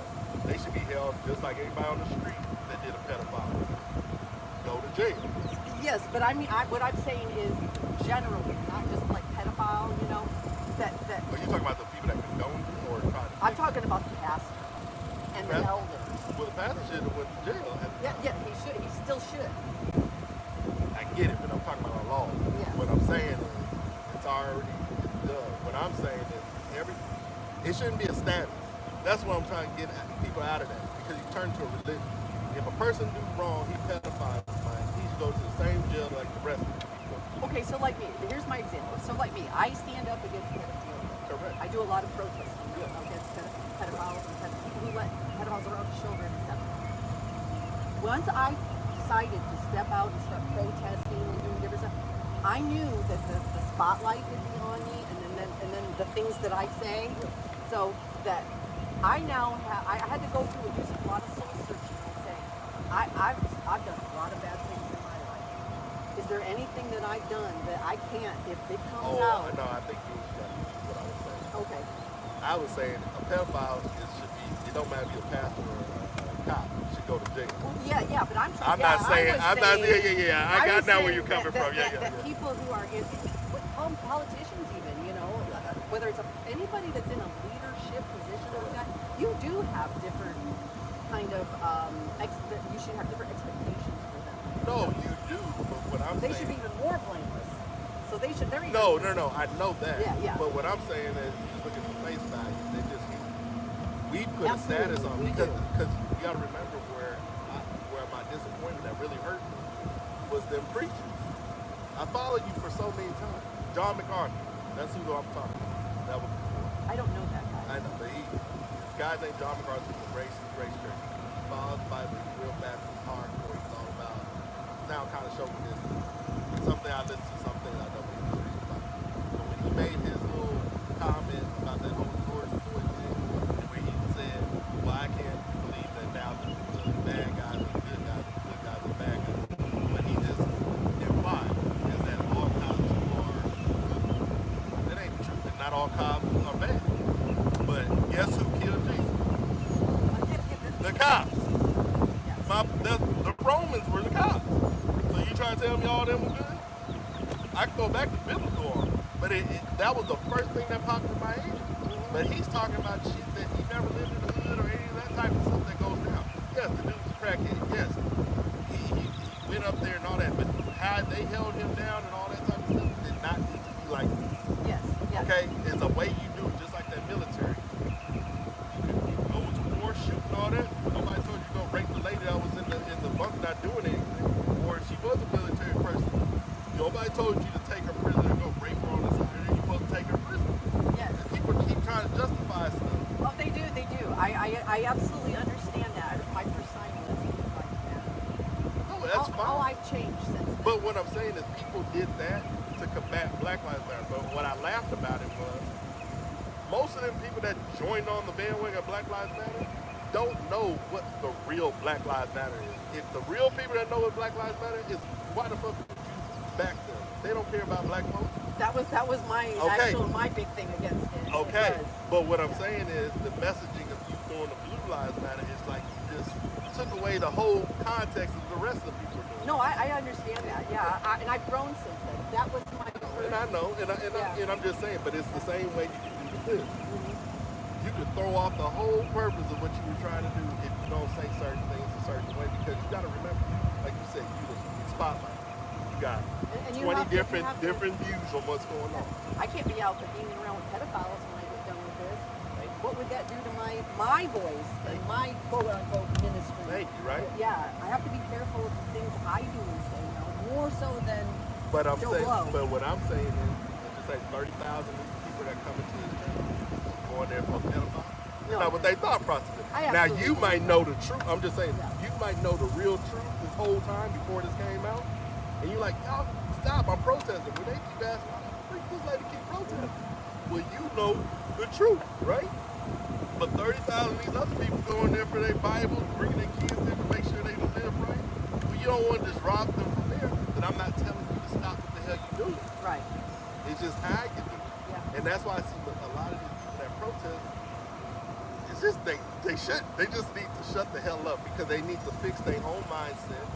They need to follow God and have a good plan versus I want to go off my emotions. I don't believe in this portion of it. Definitely do. And I do, sometimes your emotions do help you, but I understand what you're saying absolutely about you can't just be emotional and just yelling Have stuff. emotion, but don't be going off your own what I like. Yeah, I agree. You might be a sweet lady, but you might want to be a witchcraft. I can't hang with your ass no more. You get what I'm saying? You get what I mean? Oh, we do joke about that I got voodoo powers or something. It's a joke, I do. I go like, oh, voodoo.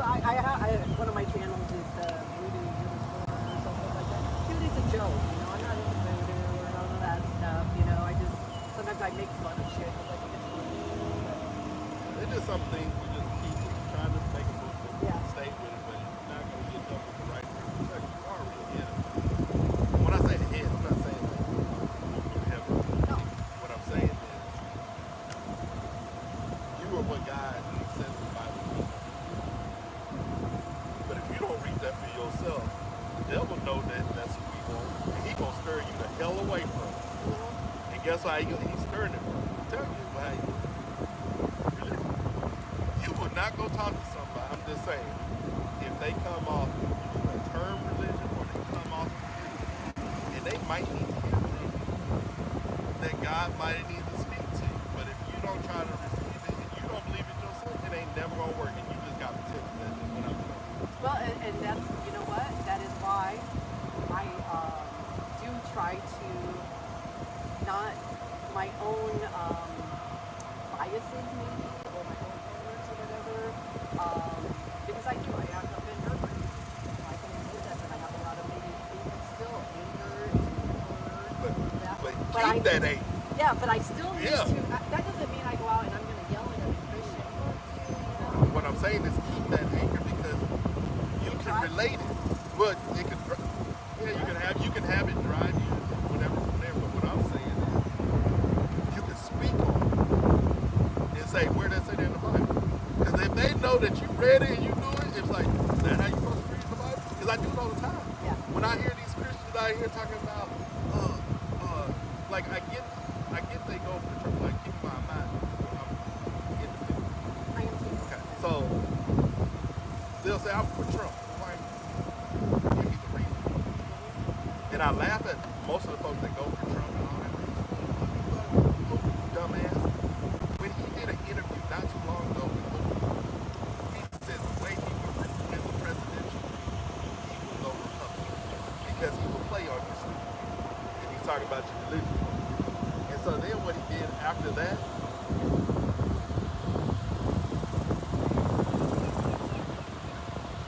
I'm going in. Yeah, Sorry. Nah, you good, man. I need to go get my wife anyway. But what I'm yeah.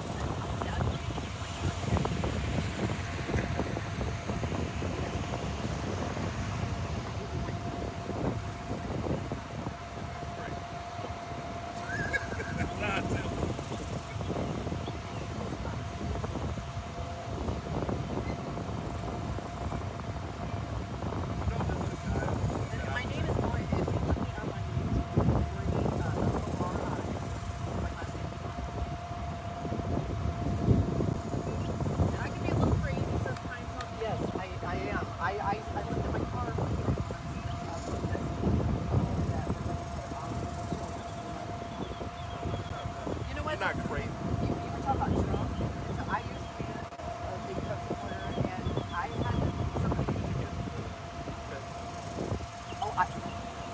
I can't really take it.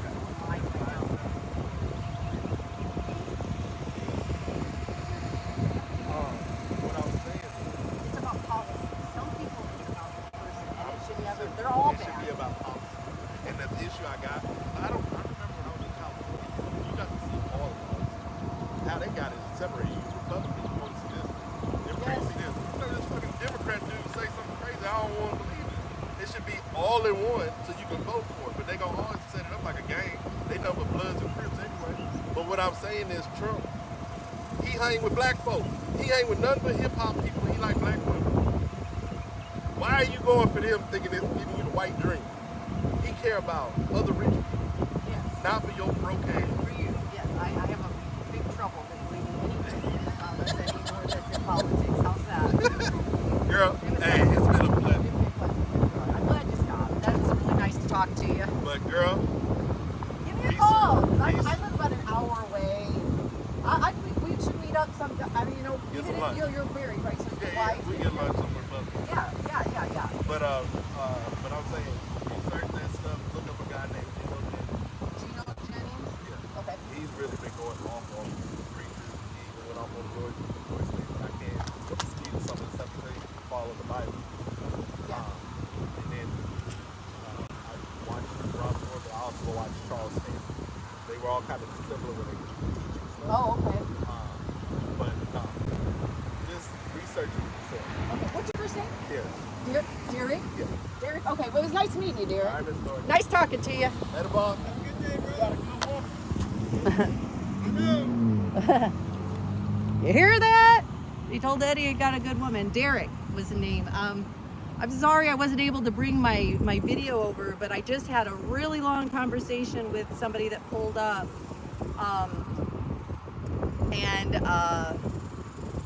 Wow, we covered a lot of stuff. I don't know if you could hear any of it, but yeah, I got a good, you got a good woman, So mister. I'm not the only one that says it? Yeah, you're not the only. Oh, yeah. He tells me every night what a great woman I am. Every night and every morning. No, see, yeah, no, that's somebody I actually would like to talk to again. I did give him my phone number because I would like to talk to him some more. He was not in support of the pedophile pastor and stuff, but we had a lot of really good conversations. So until the popo came up and told him he had to leave, move on.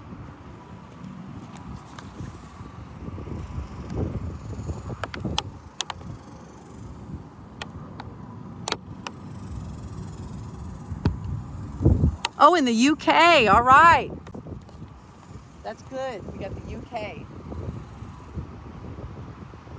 And that's what we need more. Like, listen, protesting is great, but the best way at protests, if you can find people who will stop and talk to you. That's why sometimes, like, the yelling and stuff isn't always the best approach. So it looks like maybe church is getting out. I don't know. We'll see.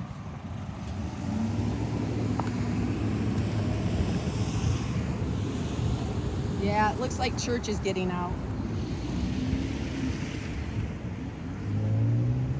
Make sure I'm not on the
looks like the church might be getting out now.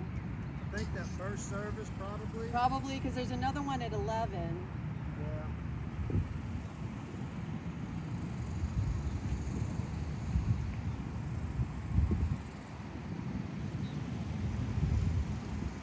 I never know how to take it when people wave at you.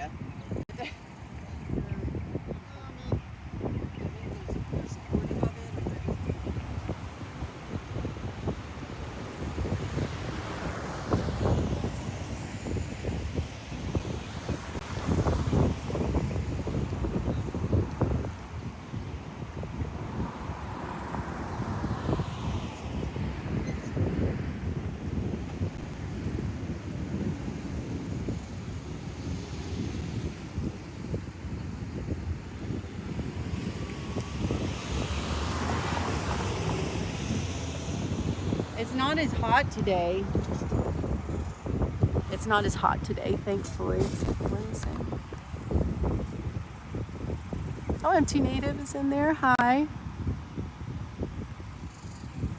Protect. What does that say? Protect kids. Yes, justice for Cindy. Hi. How's it Good. going? Keith Willard with NBC Pod. I think you want to speak to us about why you're out here. Yeah, sure. Were you out here yesterday as well? Yes. Okay, excellent. Are you from the area? No, we're about an hour away. Okay, Yeah. gotcha. Yeah. So what brought you out here? Oh well, the pedophilia thing is kind of my niche of approach. It's something I feel very passionately Gotcha. against. And so, just I think being able to speak up and use my voice, try to get my message across. Yeah, and hopefully, if enough people do. Sometimes, if there's enough pressure, enough people speaking up, things happen. So, hello. This is Jeff.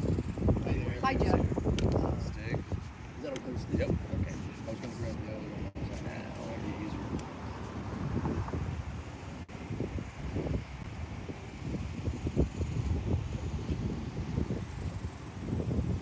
Check.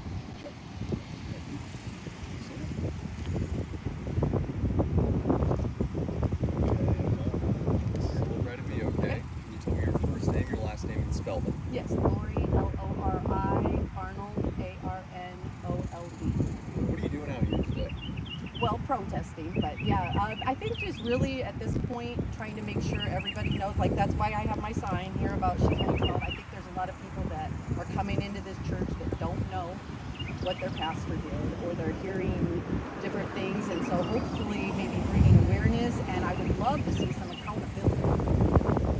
I mean, in terms of the actions that you think the church needs to take, what would be your ideal situation? My ideal situation is that, well, the pastor was a fire. So I'm not sure how all the money works with all that. I would like to see that condemn him. I would like to see the elders, I would like to see more facts come out and them be held accountable for letting him into the pulpit as a pedophile. You talked about the fact that you're passionate about this issue overall, and obviously this is part of a conversation about the church in general. How do you think this situation plays into the overall church culture, maybe in this country? Well, from the different things that I've done with protesting about pedophiles being allowed around children and stuff, it seems to be prevalent that in the church communities there's a lot of things with forgiveness and kind of maybe just using forgiveness as a reason why we have to accept pedophiles around children. And so I just really truly believe that we need to start speaking out about it, and we need to start making changes where it's not acceptable anymore, and that people realize that. Anything I haven't asked you think I should know? Yeah, actually, I think that one of the other things besides not being just about this church, I believe that our lawmakers, that's what we would like to get the attention of some lawmakers who would actually change the laws so that pedophiles are held accountable. There's no time frame that if you don't, report it in a certain amount of time, and just things like that. So hopefully, with the momentum of this, some real changes will be made. That would be my wish. Good stuff. Thanks. So much. Thanks, guys. See you with you. Yeah, that's my boyfriend. Oh, it is? Okay. Yeah. And you know what? Okay, we're off. But seriously, it's been really nice because I've gotten to talk to some people from the church. Yeah. And so now yesterday there was a lot of like kind of rambunctious stuff, you know, and I'm guilty of it too. We get kind of yelling. But the truth is that, you know, if you get just want to, you You want to have a conversation with people who actually are in a position to make a difference. Oh, absolutely. And who can make the difference? The people that are going here giving their money to the church, you know what I mean? They can make that difference. They're the ones that have to hold these people accountable. I can't do that. I don't go to this church. But I just want to encourage them. And there's been a lot of people who have tried to speak out, even Cindy through the years. I talked to a lady that went to another faith church where they had the same problem with somebody who was molesting their grandchildren, and they tried to speak up, and the attacks that they get from other people in there. And so I think just standing up for those people and encouraging them to keep speaking, even though you're being attacked, I think it'll make a difference. I could be naive. It's a heavy culture of silence in a lot of There ways. is for a lot of things, but this is to me the most egregious of all times, you know, for a child. So I appreciate it. Thank you so much. Uh-huh. I wasn't sure if it was the property, but now I see that there's something.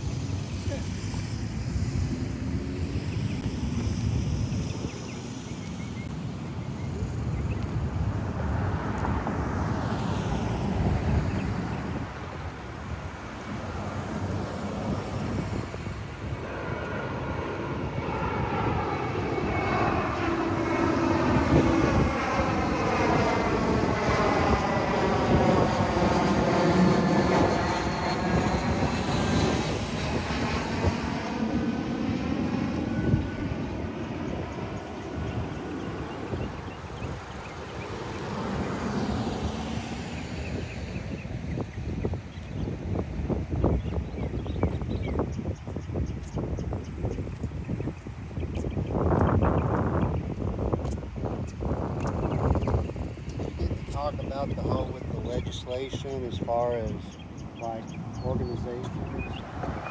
Not with this.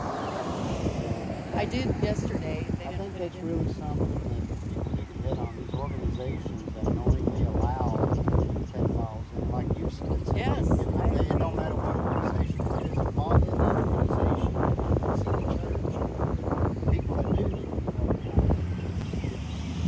Yes, I agree. whether it's a preacher or just a person, like I said, it don't matter what group it is, organization. You know, if they knowingly allow pedos and that pedo offends while in a function of that organization, whether it be a church or No, I agree with you. then, Absolutely.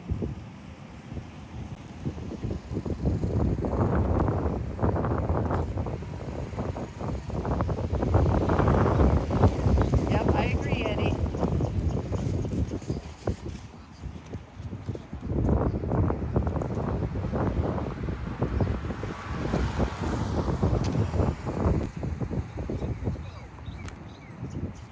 Have a good one, guys. Have a good day, fellas.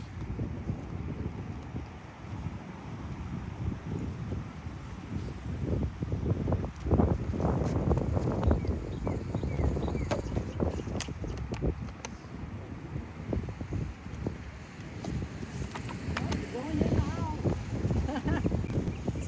They keep going in and out. It's so strange.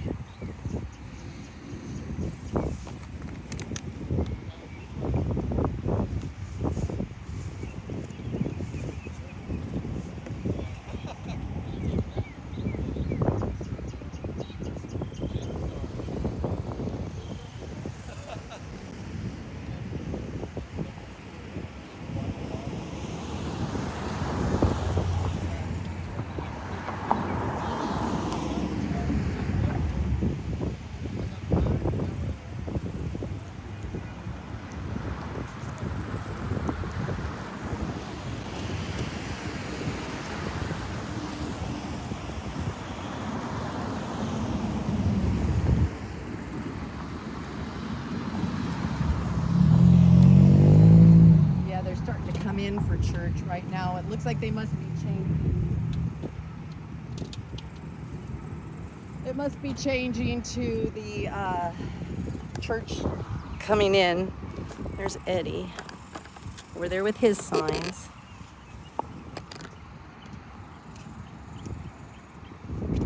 Yeah. Who were they? They were what channel? I can't remember where they said they were from. Oh shit, I don't know. I didn't catch it. It was the news people. Yeah, I think the 11 o'clock crowd's coming in now. Yeah, I think it's time for people to come into church. Yeah.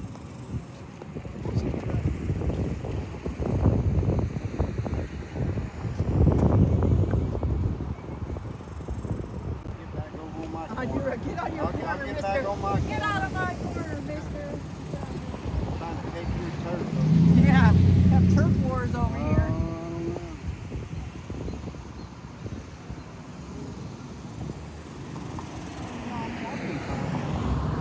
I know people come by just really mugging, but some of them, you know, they're probably out their way back.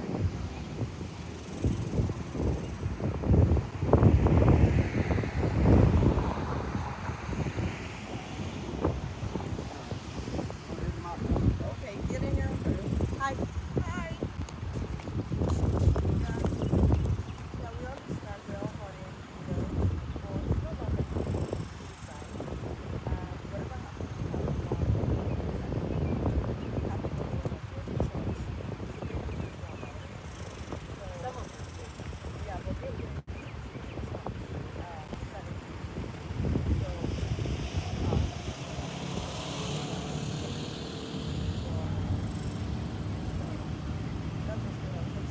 Yeah, no, I do understand that. Yeah, not everybody here I think supports what you do like that. No, but I don't think anybody's. Well, I think that people experience and they get it from people like you and others who do they knew about it, Mr. Elders did. Not every one of them, but there were some who did know, and those people really should have known. Yeah. Have a good day.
Oh, that was the constable. The popo's here. I can't. It's so bright out. I can't even read what you get. Yeah, she sure is. What is that? Oomph. Is Oomph in here?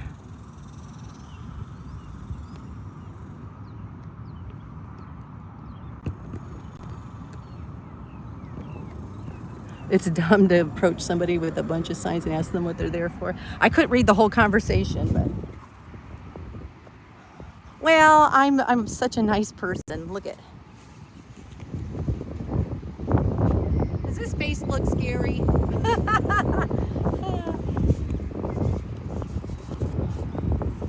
There's times to be approachable and there's times to be just angry. Sometimes it's better to be approachable.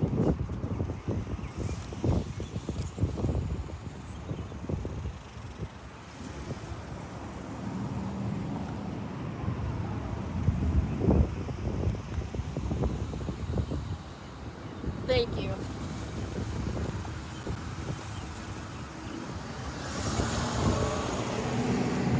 Just got the thumbs up from somebody coming out of the church.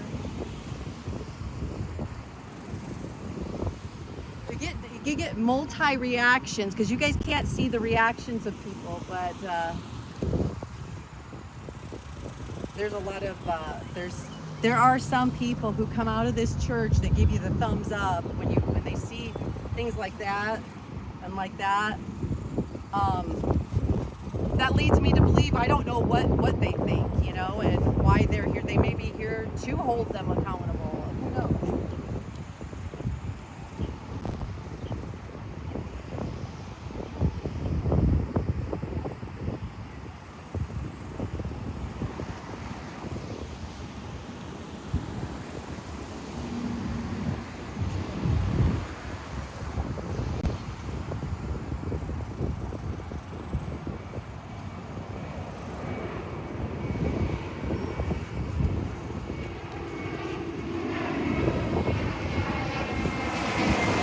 Actually, I think personally, the best, if you see somebody with a sign and you don't understand what they're trying to get across, or you have questions or something, I actually love it when people come up and talk to me. Not yell at me, but come up and talk to you. Like there was one guy that came up here, his name was Derek, and he pulled up and he was here for a very, very long time. So we talked. So I think that even if I disagree with what they're saying, that there was another lady that pulled up and I disagreed with her, but I think that it's good.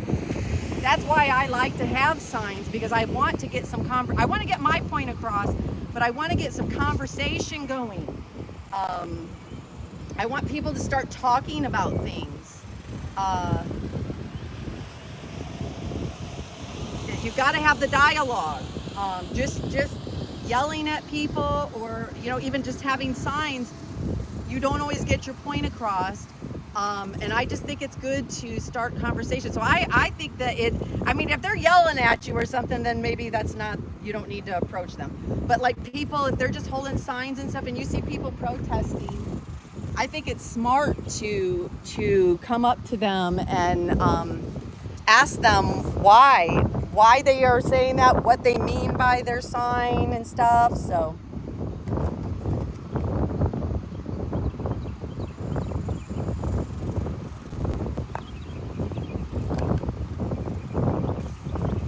see, I think it is smart to stop and talk to people.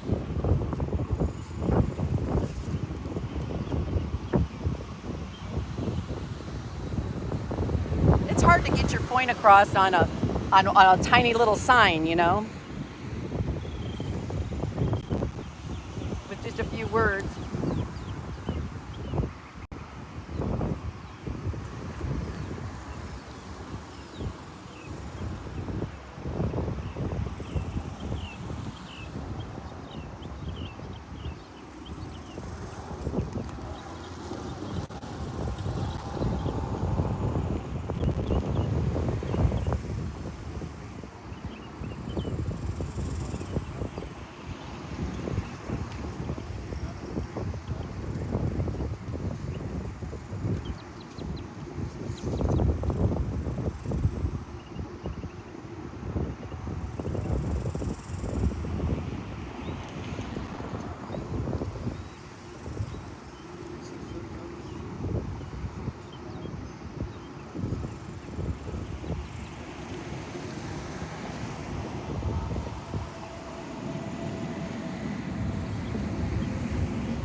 Bad conversation. Good conversation or bad conversation?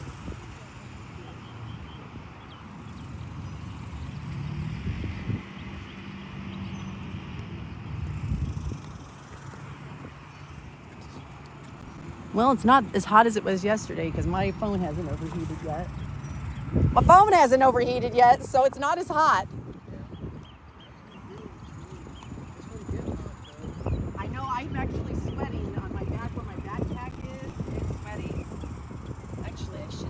it off.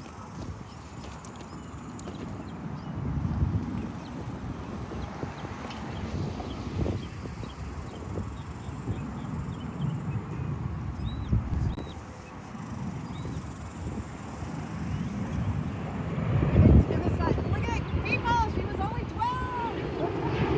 Choking on the plane.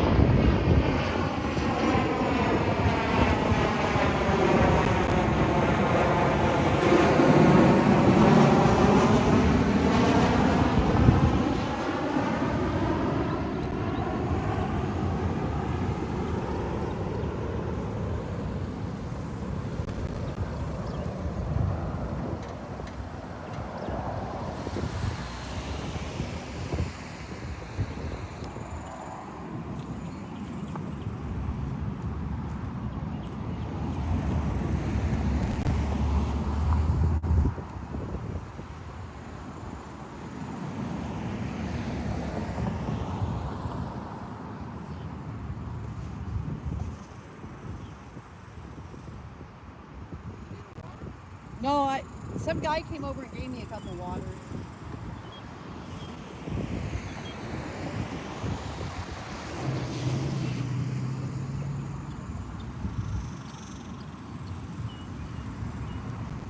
Shame on you! Shame on you! Sit there and go out like this at me, that woman. Nope. Shame on you. That's when you gotta get angry.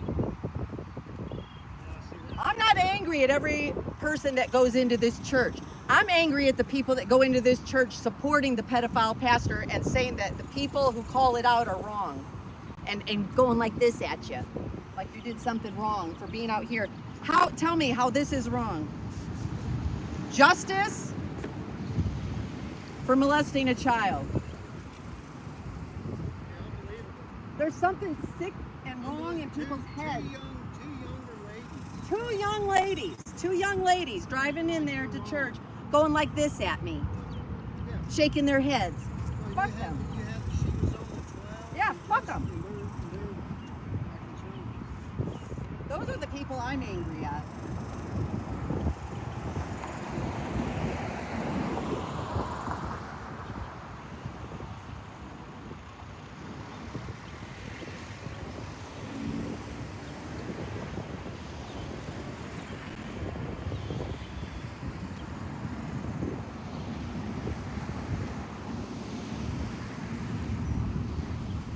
You get totally different reactions. That's why you can't be mad at everybody, because some people come through and I really believe they're here to figure out what's going on, or they don't condone this. They also want, look at, when they see these signs and they're like, yes, yes.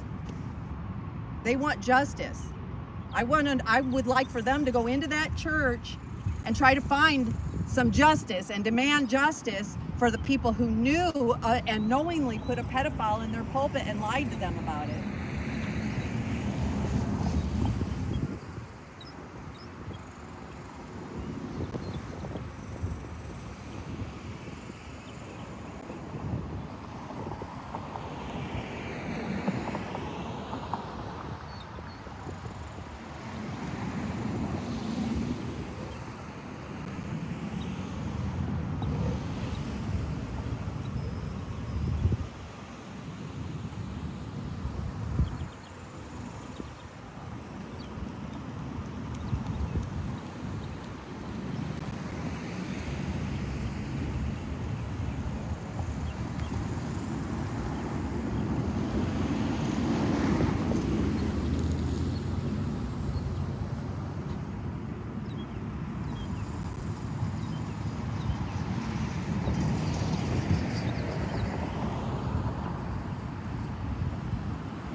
See, that lady was shaking her head when she read Eddie's sign, which says, how many elders knew, church elders knew.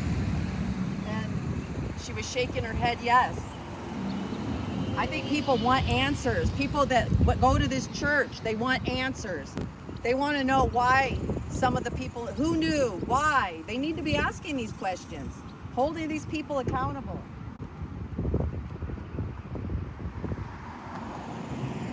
Holding holding those who let this happen accountable.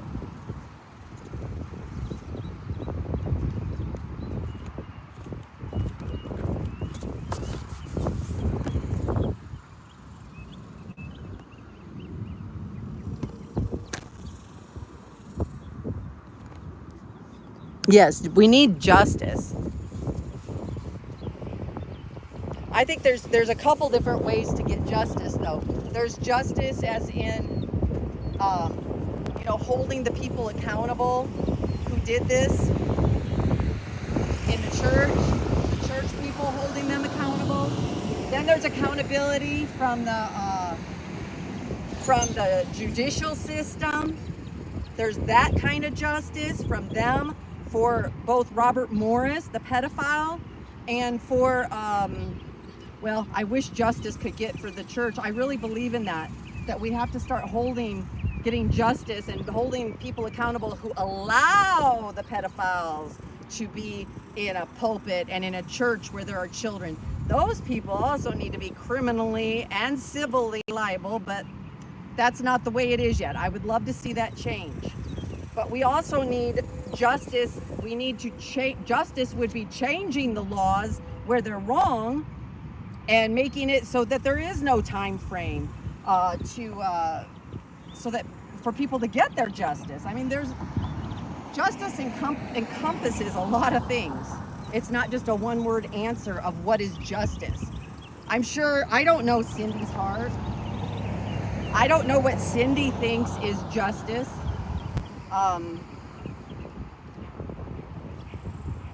Everybody's different, and some victims have to live without justice, and she has lived without justice because her child molester, the man that molested her, has been making $100 million and preaching in a megachurch and using it and lying about the incident and using it to his own advantage for sympathy, to make himself the victim of Jezebel's spirit and stuff like that. I hope whatever she needs, she gets. I hope that she gets the justice that she wants and deserves.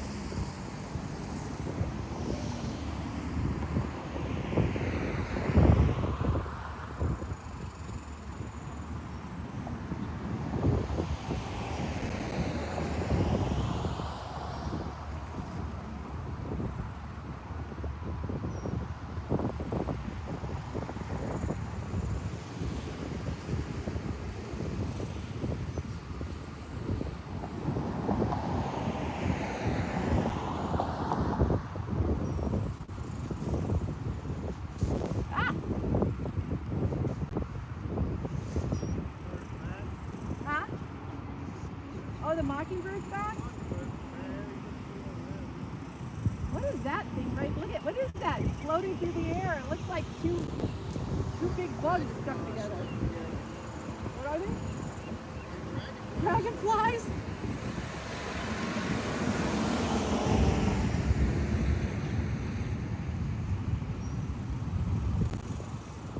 Yeah, actually, like protesting, usually my style of protesting is a lot of standing, just holding signs, talking with people. It's not real entertaining, but it's hot and sometimes it's kind of boring, but I think it's effective.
I'll show you in a little bit here. I'll get Eddie's phone and show you some of the interactions we had yesterday. Actually had, this is the funniest stuff, oh my God. Somebody actually came up to us, to me and Eddie, and tried to call us, oh, are you Biden supporters? And I just had to laugh because I was like, you picked the wrong person. No, he's a Trump supporter. You're talking to a Trump supporter and accusing them of being a Biden supporter, thinking you got one over on us, you know? No, it's not about politics. I tried to tell that guy it's not about politics. Stop trying to make this about politics. Then he said we were paid protesters. It was just the weirdest interaction. But a lot of people are trying to make this political. It's not about being political. This is about pedophilia.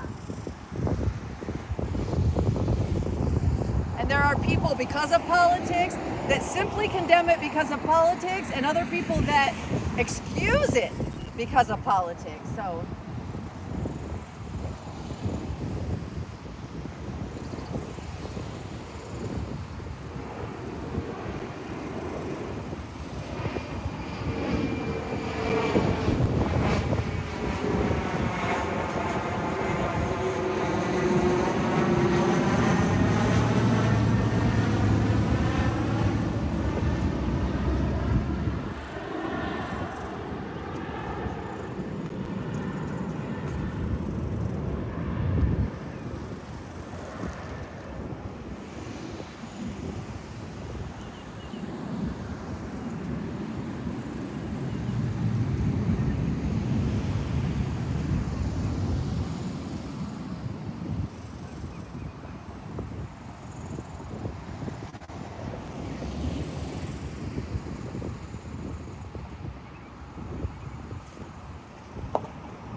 I expected Sunday to be as busy as Saturday. It's not.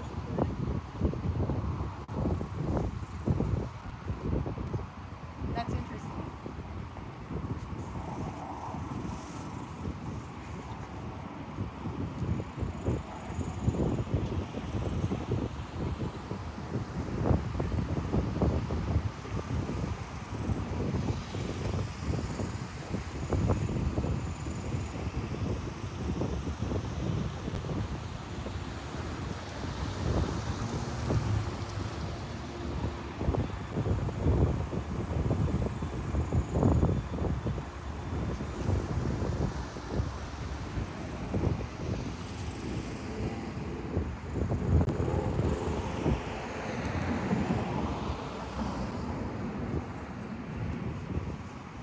This just proves that people, even church people, can't be on time.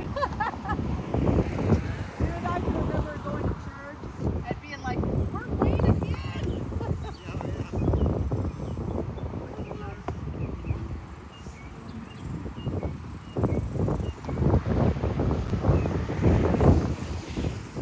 Roll your eyeballs all you want. Well,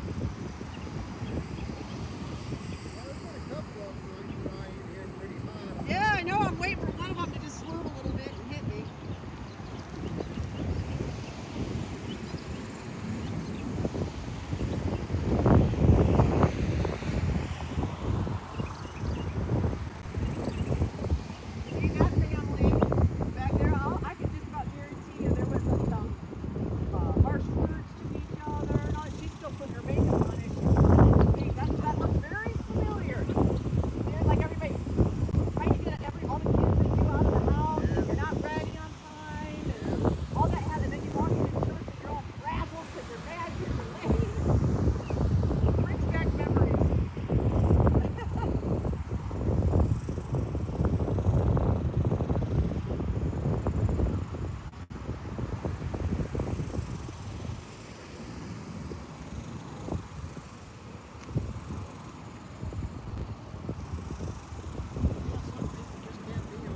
always late.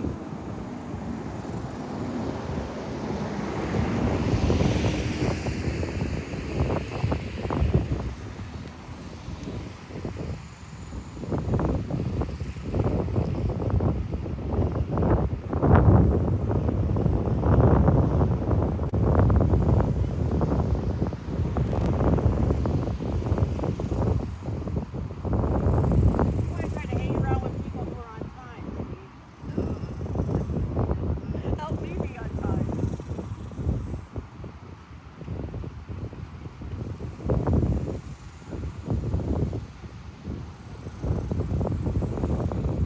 Well, when my alarm clock went off this morning, I was like, man, I'm so glad I don't have to get up for church anymore on Sunday.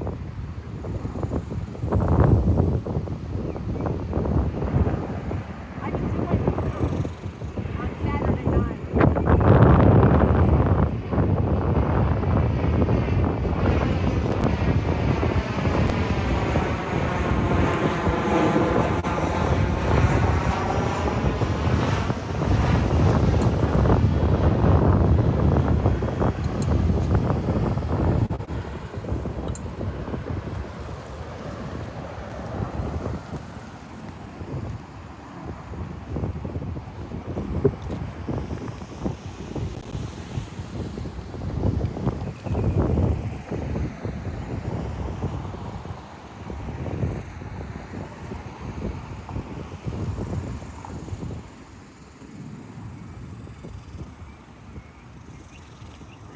Plug in my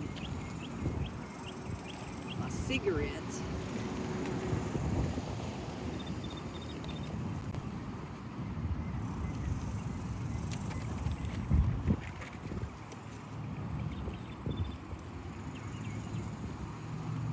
My charger here. There. Plug in the cigs.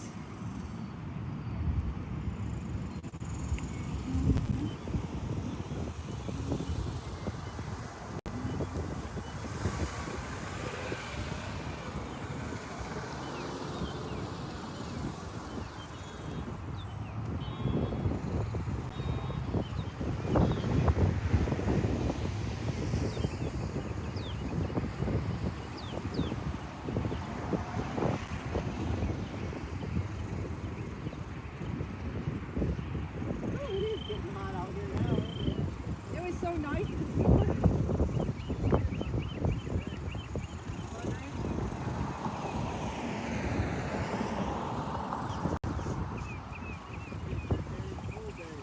Oh, it would be a good cool day. I agree with you there. After this, we should go get our swimsuits on and go to the pool.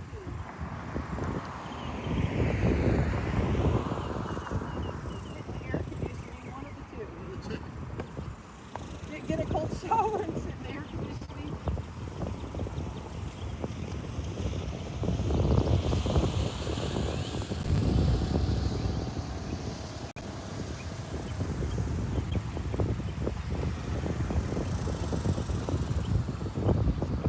We must be near the airport. I see a lot of planes.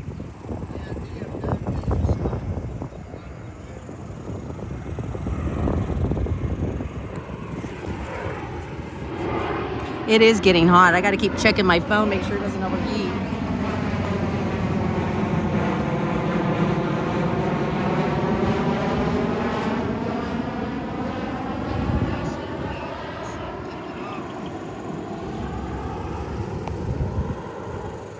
They take off where? Down there?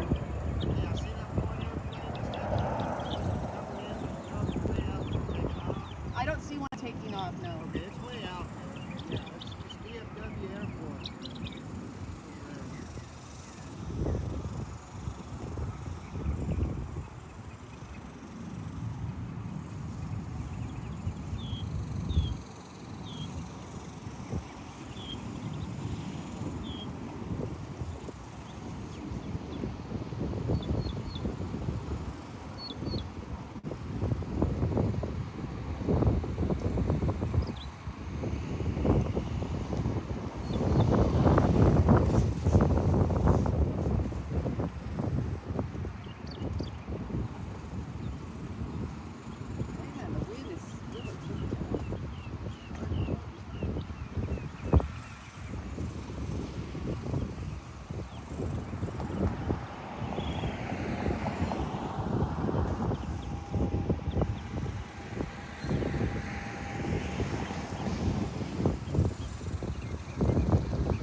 Oh yeah, I would think that'd be an animal magnet, dude. Do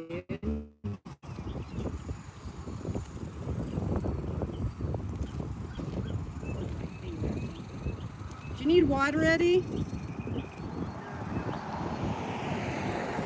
Do you need any water? Okay.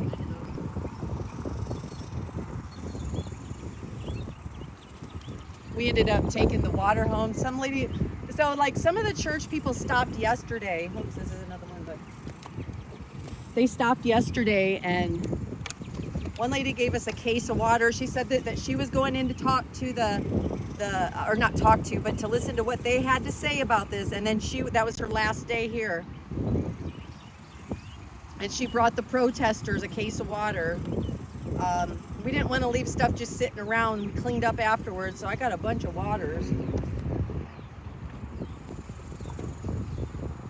We even had a lady yesterday from the church who, after the church service, she went and parked and came and joined us at the protest. And she said that her big issue was the lies that they told, that they lied about this, and that you can't base stuff on lies.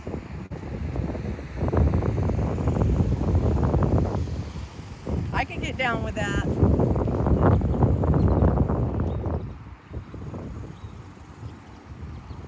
The best liars mix a little bit of truth in with their lie.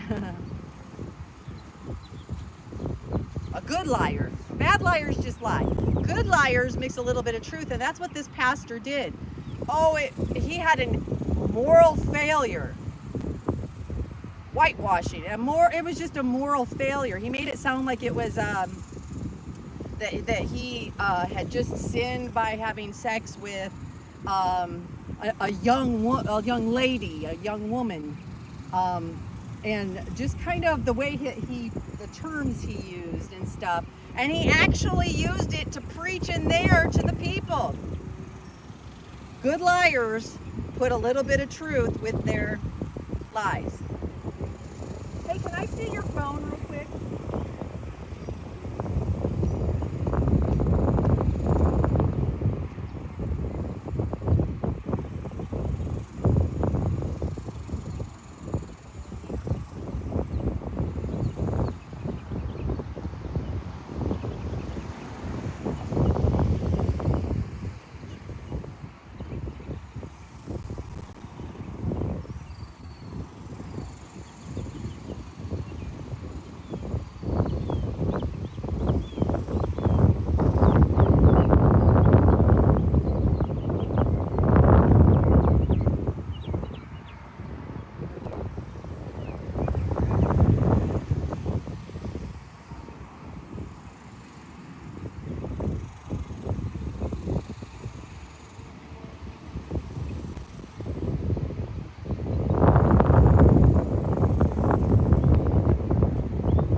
I need to get out of the heat for a second. Wait till they come in.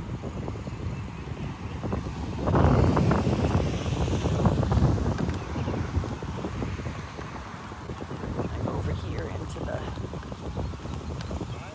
Well, I'm getting hot, but I want to show this, and I don't think they'll be able to see it.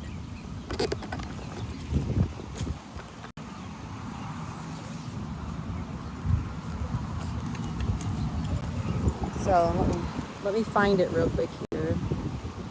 Yes, I am getting hot.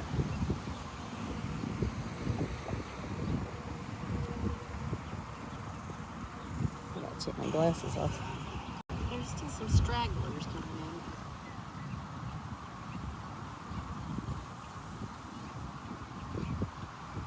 So I think it was later on. Let's see. I think it was... Let me find it.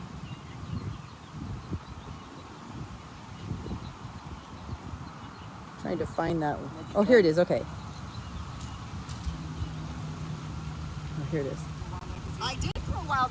Maybe you heard somebody else. Why won't yours turn No on? idea. So why are you throwing them underneath the same bus? I'm not throwing them in the Just same bus. did, and now But you're once lying. you support it, then you are. I never said I supported it. Once you There's excuse thousands of people here that pedophiles, don't support it, and Trying to they're see if you can appalled. see well, that. good. Have them hold the church leaders.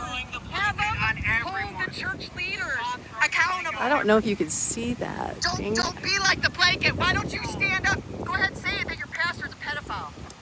I have no problem with Yeah. things. Now, Nicole. Oh, here we go. Okay, so it was these guys. No, he's actually a Trump supporter. I tried to He's get a it. Go Trump back. supporter. Oh, here we go. I don't know if you can see it. A Biden supporter? You're gonna make this political? No. He's actually a Trump supporter. He's a Trump supporter. So forget about the damn Trump and Biden. This is about a pedo. This is about a pedophile that had been in behind the pulpit for over 30 years, man. It's not about politics. It's not about politics. It's about pedophiles. Nobody's being paid. We paid our own gas to get here. A lot of these people are people who have been abused. That's right. Fuck pedophiles. Sorry you couldn't see it. I was hoping you could see it, but like, yeah, like trying to make it like, oh, you guys are Biden supporters, and just it was a total trying to make this political, and oh, you must be Biden supporters because you're protesting against this pastor. No, I was very quick to let him know that he came up to the Trump supporter over here. There's the Trump supporter there. And he came right up to the Trump supporter and tried to call him a Biden. Oh, well, then when that didn't work, he went to paid protesters. No, the people are not here because they're being paid. And then it was the funniest thing. The guy that was behind him as he pulled off said, "Fuck pedophiles." I was like, that's perfect. Fuck pedophiles. Yeah, it's about pedophiles. It's not about politics. I was just in shock and extremely And people- insulted being called a Biden supporter. Man, that's like one of the most insulting things I've ever been told in my life. It's not about politics. There are pedophiles everywhere, and I've seen people who are only mad about this because this guy is associated with Trump. Okay, wrong. I've seen people who are justifying what this guy did and protecting him because he's associated with Trump. And so both wrong. It shouldn't be about politics. It should be about the fact that these are pedophiles that molest children, you know? We had some interesting interactions yesterday. I need to readjust my phone thing.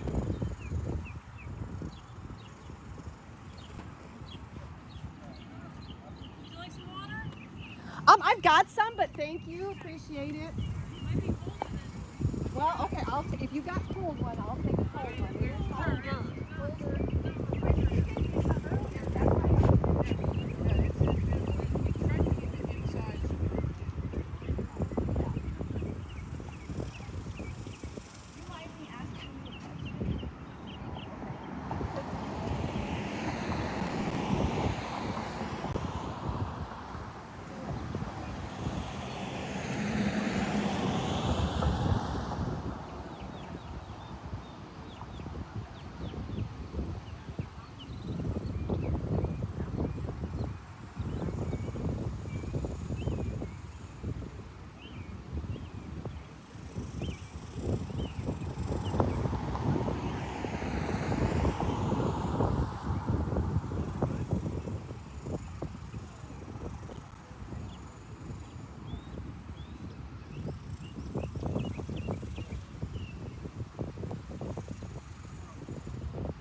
from the church.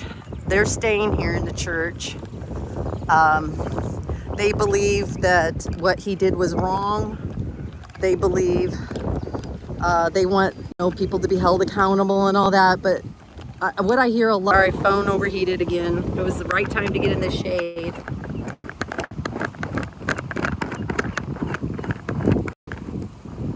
Oh, you like my shirt? There we go. But no, what I was saying is that that couple, people who might stay with the church who condemn what was the pastor, they condemn anyone like the elders that knew and stuff like that, but they still believe in the message of Christ and all that. So I could get down with those people. My thing is the people who are actually trying to say that it's okay, oh, it was a long time ago, that are excusing it. And these people that I just talked to, and I've heard it from other people, it's not about the man, it's about even the church, it's about the message and about what their beliefs.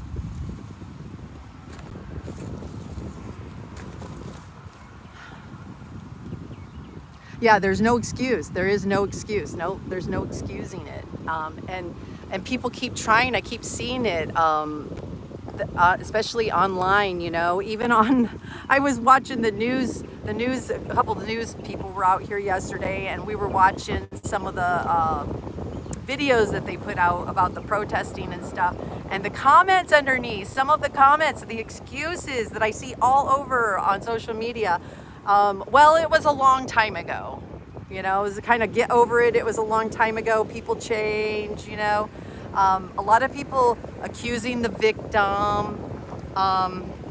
If you could go back. Oh, that's what I wanted to show you guys on my live stream. There was another lady who was from a different Gateway church, and I think it was her daughter, but they turned in I believe he was an elder. He was made an elder, but they turned him in for molesting his grandchildren. He was molesting his grandchildren, and they got attacked by the church people, by some of the church people. They eventually got kicked out. They were told to leave.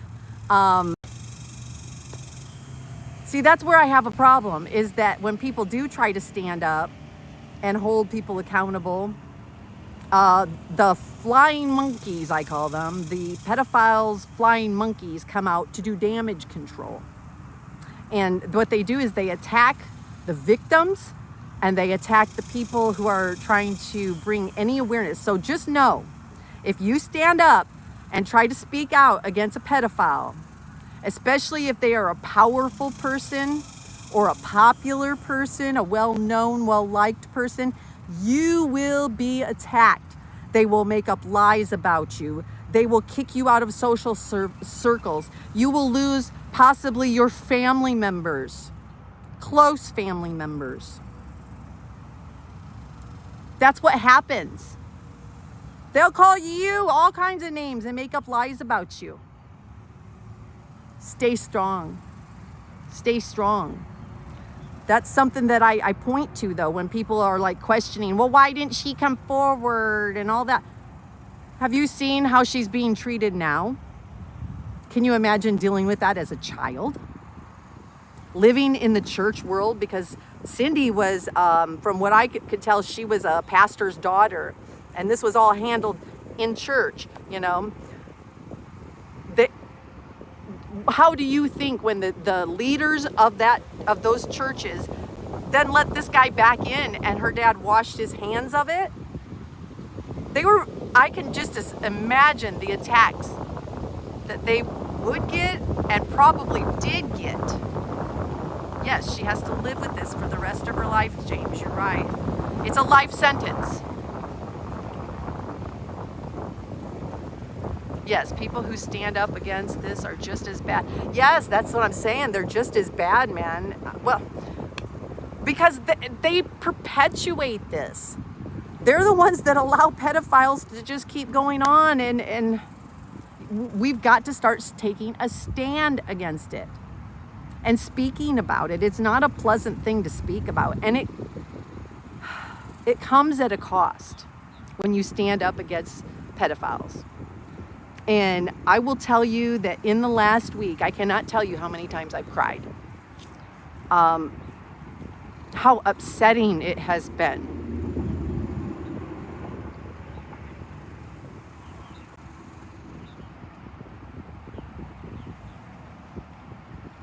The hurt, the anger, the frustration that it brings up to hear and see these people trying to protect a pedophile. And that's hard to go through. And you know, like, I want to encourage people, because you could just save yourself the grief and the harassment and just shut up and allow things to go on. But I couldn't live with myself if I did that. And I think it's worth getting a little sad, and I think it's worth getting attacked. If one child is kept from being molested, it would be worth all of it. Yeah, we're told to move on and forget about it, right? Don't move. Listen, you got to move on and heal, okay? But this move on and forget about it, you'll never forget about it. It doesn't go away. The effects of it doesn't go away. This goes on from generation to generation to generation. I've seen it in my own family. How rapes and child molestations, how they ripple through generations and generations. And we have to end that, because you are not only condemning when you molest a child, you are not only condemning that person, but all their children, their grandchildren, their grandchildren's children. The effects go through family lines. And I was telling Eddie the other day, with all the pedophiles we see every day, we're seeing more and more. Just it's being revealed that they're here. And you know what? The more children who are molested, I've heard as little as 1 in 10 and as high as 1 in 3 children will be molested in the United States of America by the age of 18. Do you know how much damage we're doing to this country and to our society? Having all these abused children who grow up to be adults with the effects of that abuse, and then their children and their grandchildren. It is so damaging to our society and to the country to allow this. That's why we have to. It's not just one person, one child that is affected. It affects a lot of the people and all the people they interact with. It affects not only, affects not only, if, let's say, for example, if a woman is molested and she gets married, do you not think that affects her husband? Do you think that maybe that doesn't affect their sex life, how they raise their children, how they get all kinds of things, okay?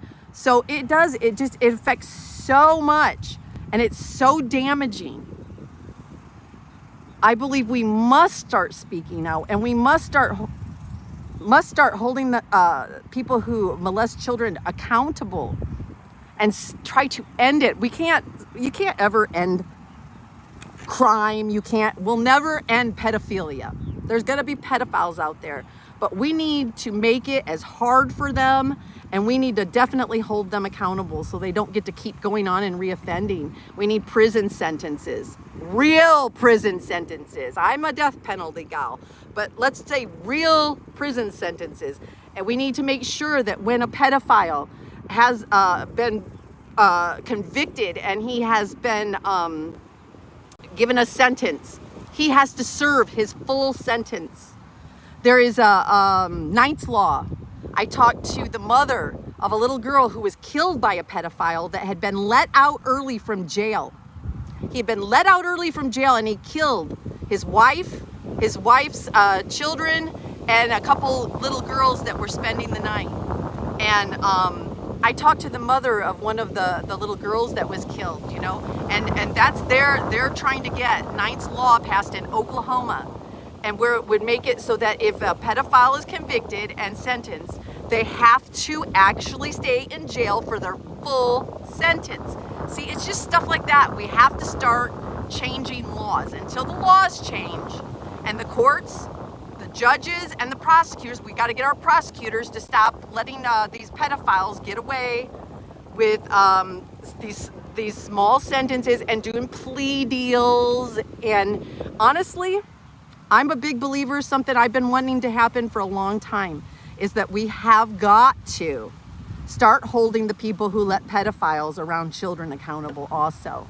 I truly believe that a lot of people who excuse or look the other way or let pedophiles back in, if it was their freedom and their money that was going to be taken away, they'd make a different decision. So like if these church elders that did know, some of them knew, and if any of the ones that knew, if they had thought, uh-oh, I'm going to go to jail if this person molests somebody again, or I'm going to lose my house and my finances because of that, they'd have made a different decision. I guarantee that. Yes, I know. Texas, you get more time for a DUI than rape or murder.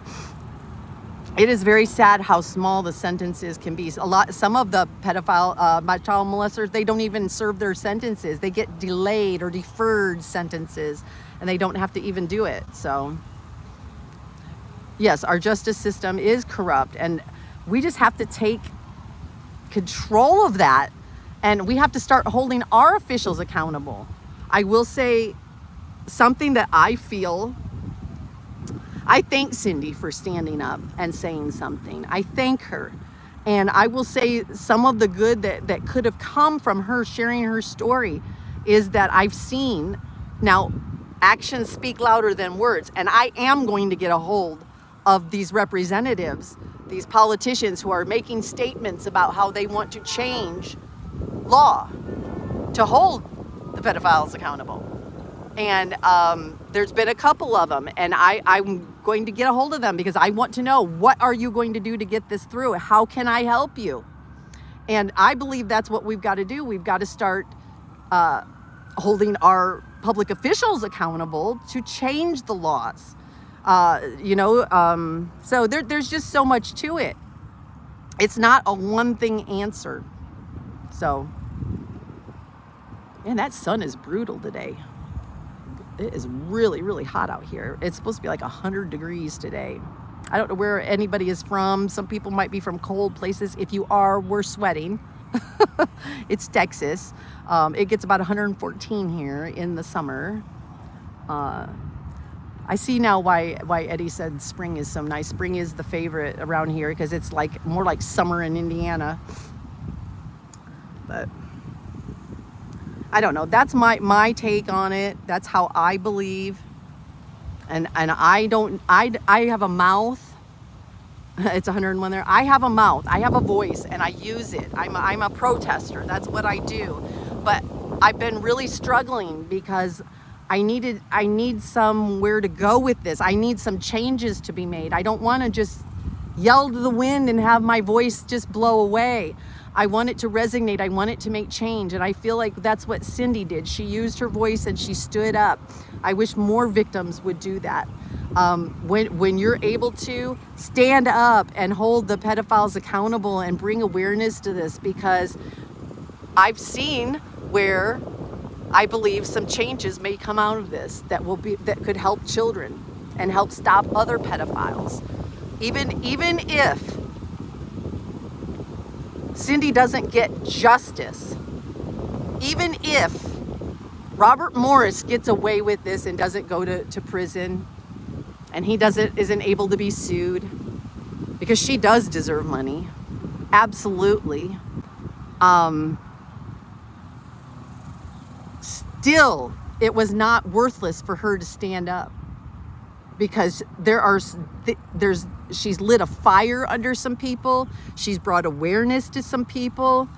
There could be people who heard about this and now it's opened their eyes to situations and to start questioning. And hopefully her standing up is going to cause changes in the laws, which that's where we got to go with this, really, is to change law. You're not going to stop people from going to church, but let's make laws to deal with the pedophiles, and let's start educating people. I always thought it would be cool to go to churches and speak to the people about how they need to always be aware. A lot of people feel church is a safe place. Just drop your kids off at the kids program. You go in and do your thing and you leave. They believe that, everybody there is there just to worship God and stuff, but there are evil people there. And so I really wish that more church people would not let their guards down, and they would, God calls you to be wise and to discern and to judge. You are supposed to, and not to put yourself in bad situations. And that would be putting your children around pedophiles would be a bad situation. And a lot of them they don't have pedo written on their fucking head, You need to just be very careful and put safeguards. And that's another thing, is churches putting safeguards. When I talked to that couple that came and brought us water, and they were telling me that in this church, in order to get anywhere near the children ministry, to get in where there are children, that you have to have like a special little badge thing, the code that they've done their due diligence, they say, to vet people. This is what I was told. I can't confirm that. I don't go to this church, but that's what they said, and that people aren't even allowed back there unless they've been, vetted. I assume that's a background check. But those are the kind of things should be in every church. I've been to churches where I've gone in and worked in children's ministry and nobody vetted me, So nobody vetted it. They didn't vet anybody. So I think these kind of changes are good. They can help protect children. And that's what it's all about, is protecting the children and getting some changes made. So I hope so. I hope that's what they do. Cute.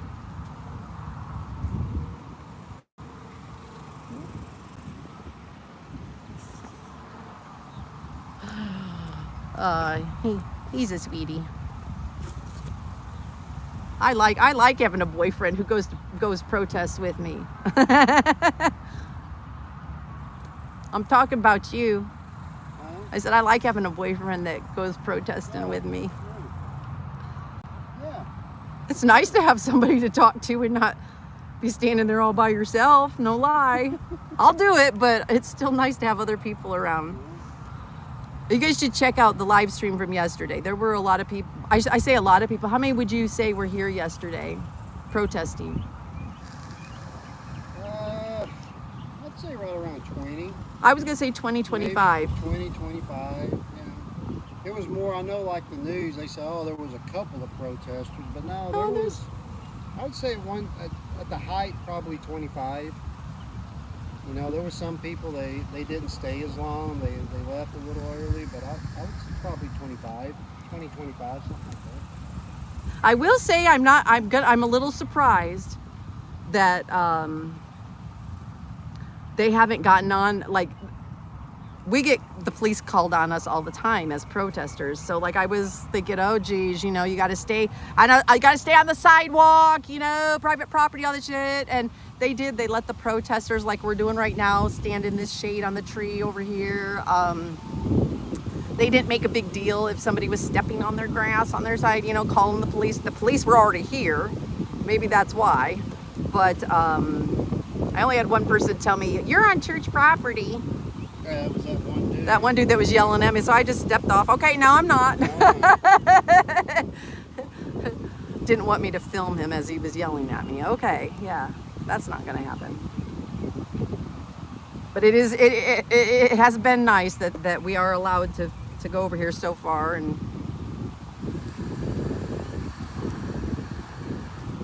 I do want to, in case there's anybody here who didn't hear me say this earlier,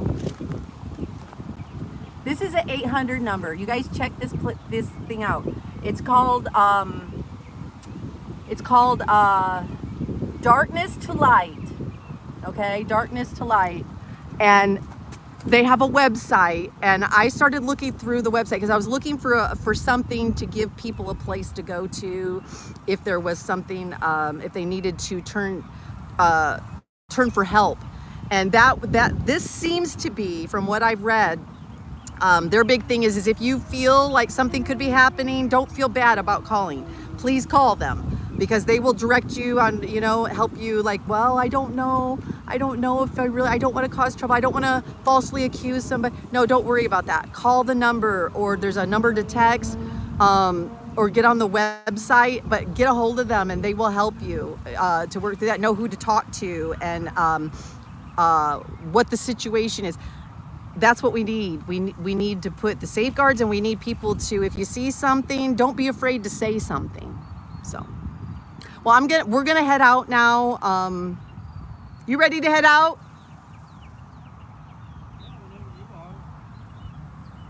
I think I am. I'm ready to go. Yeah. Yeah, I think so. It's a little hot.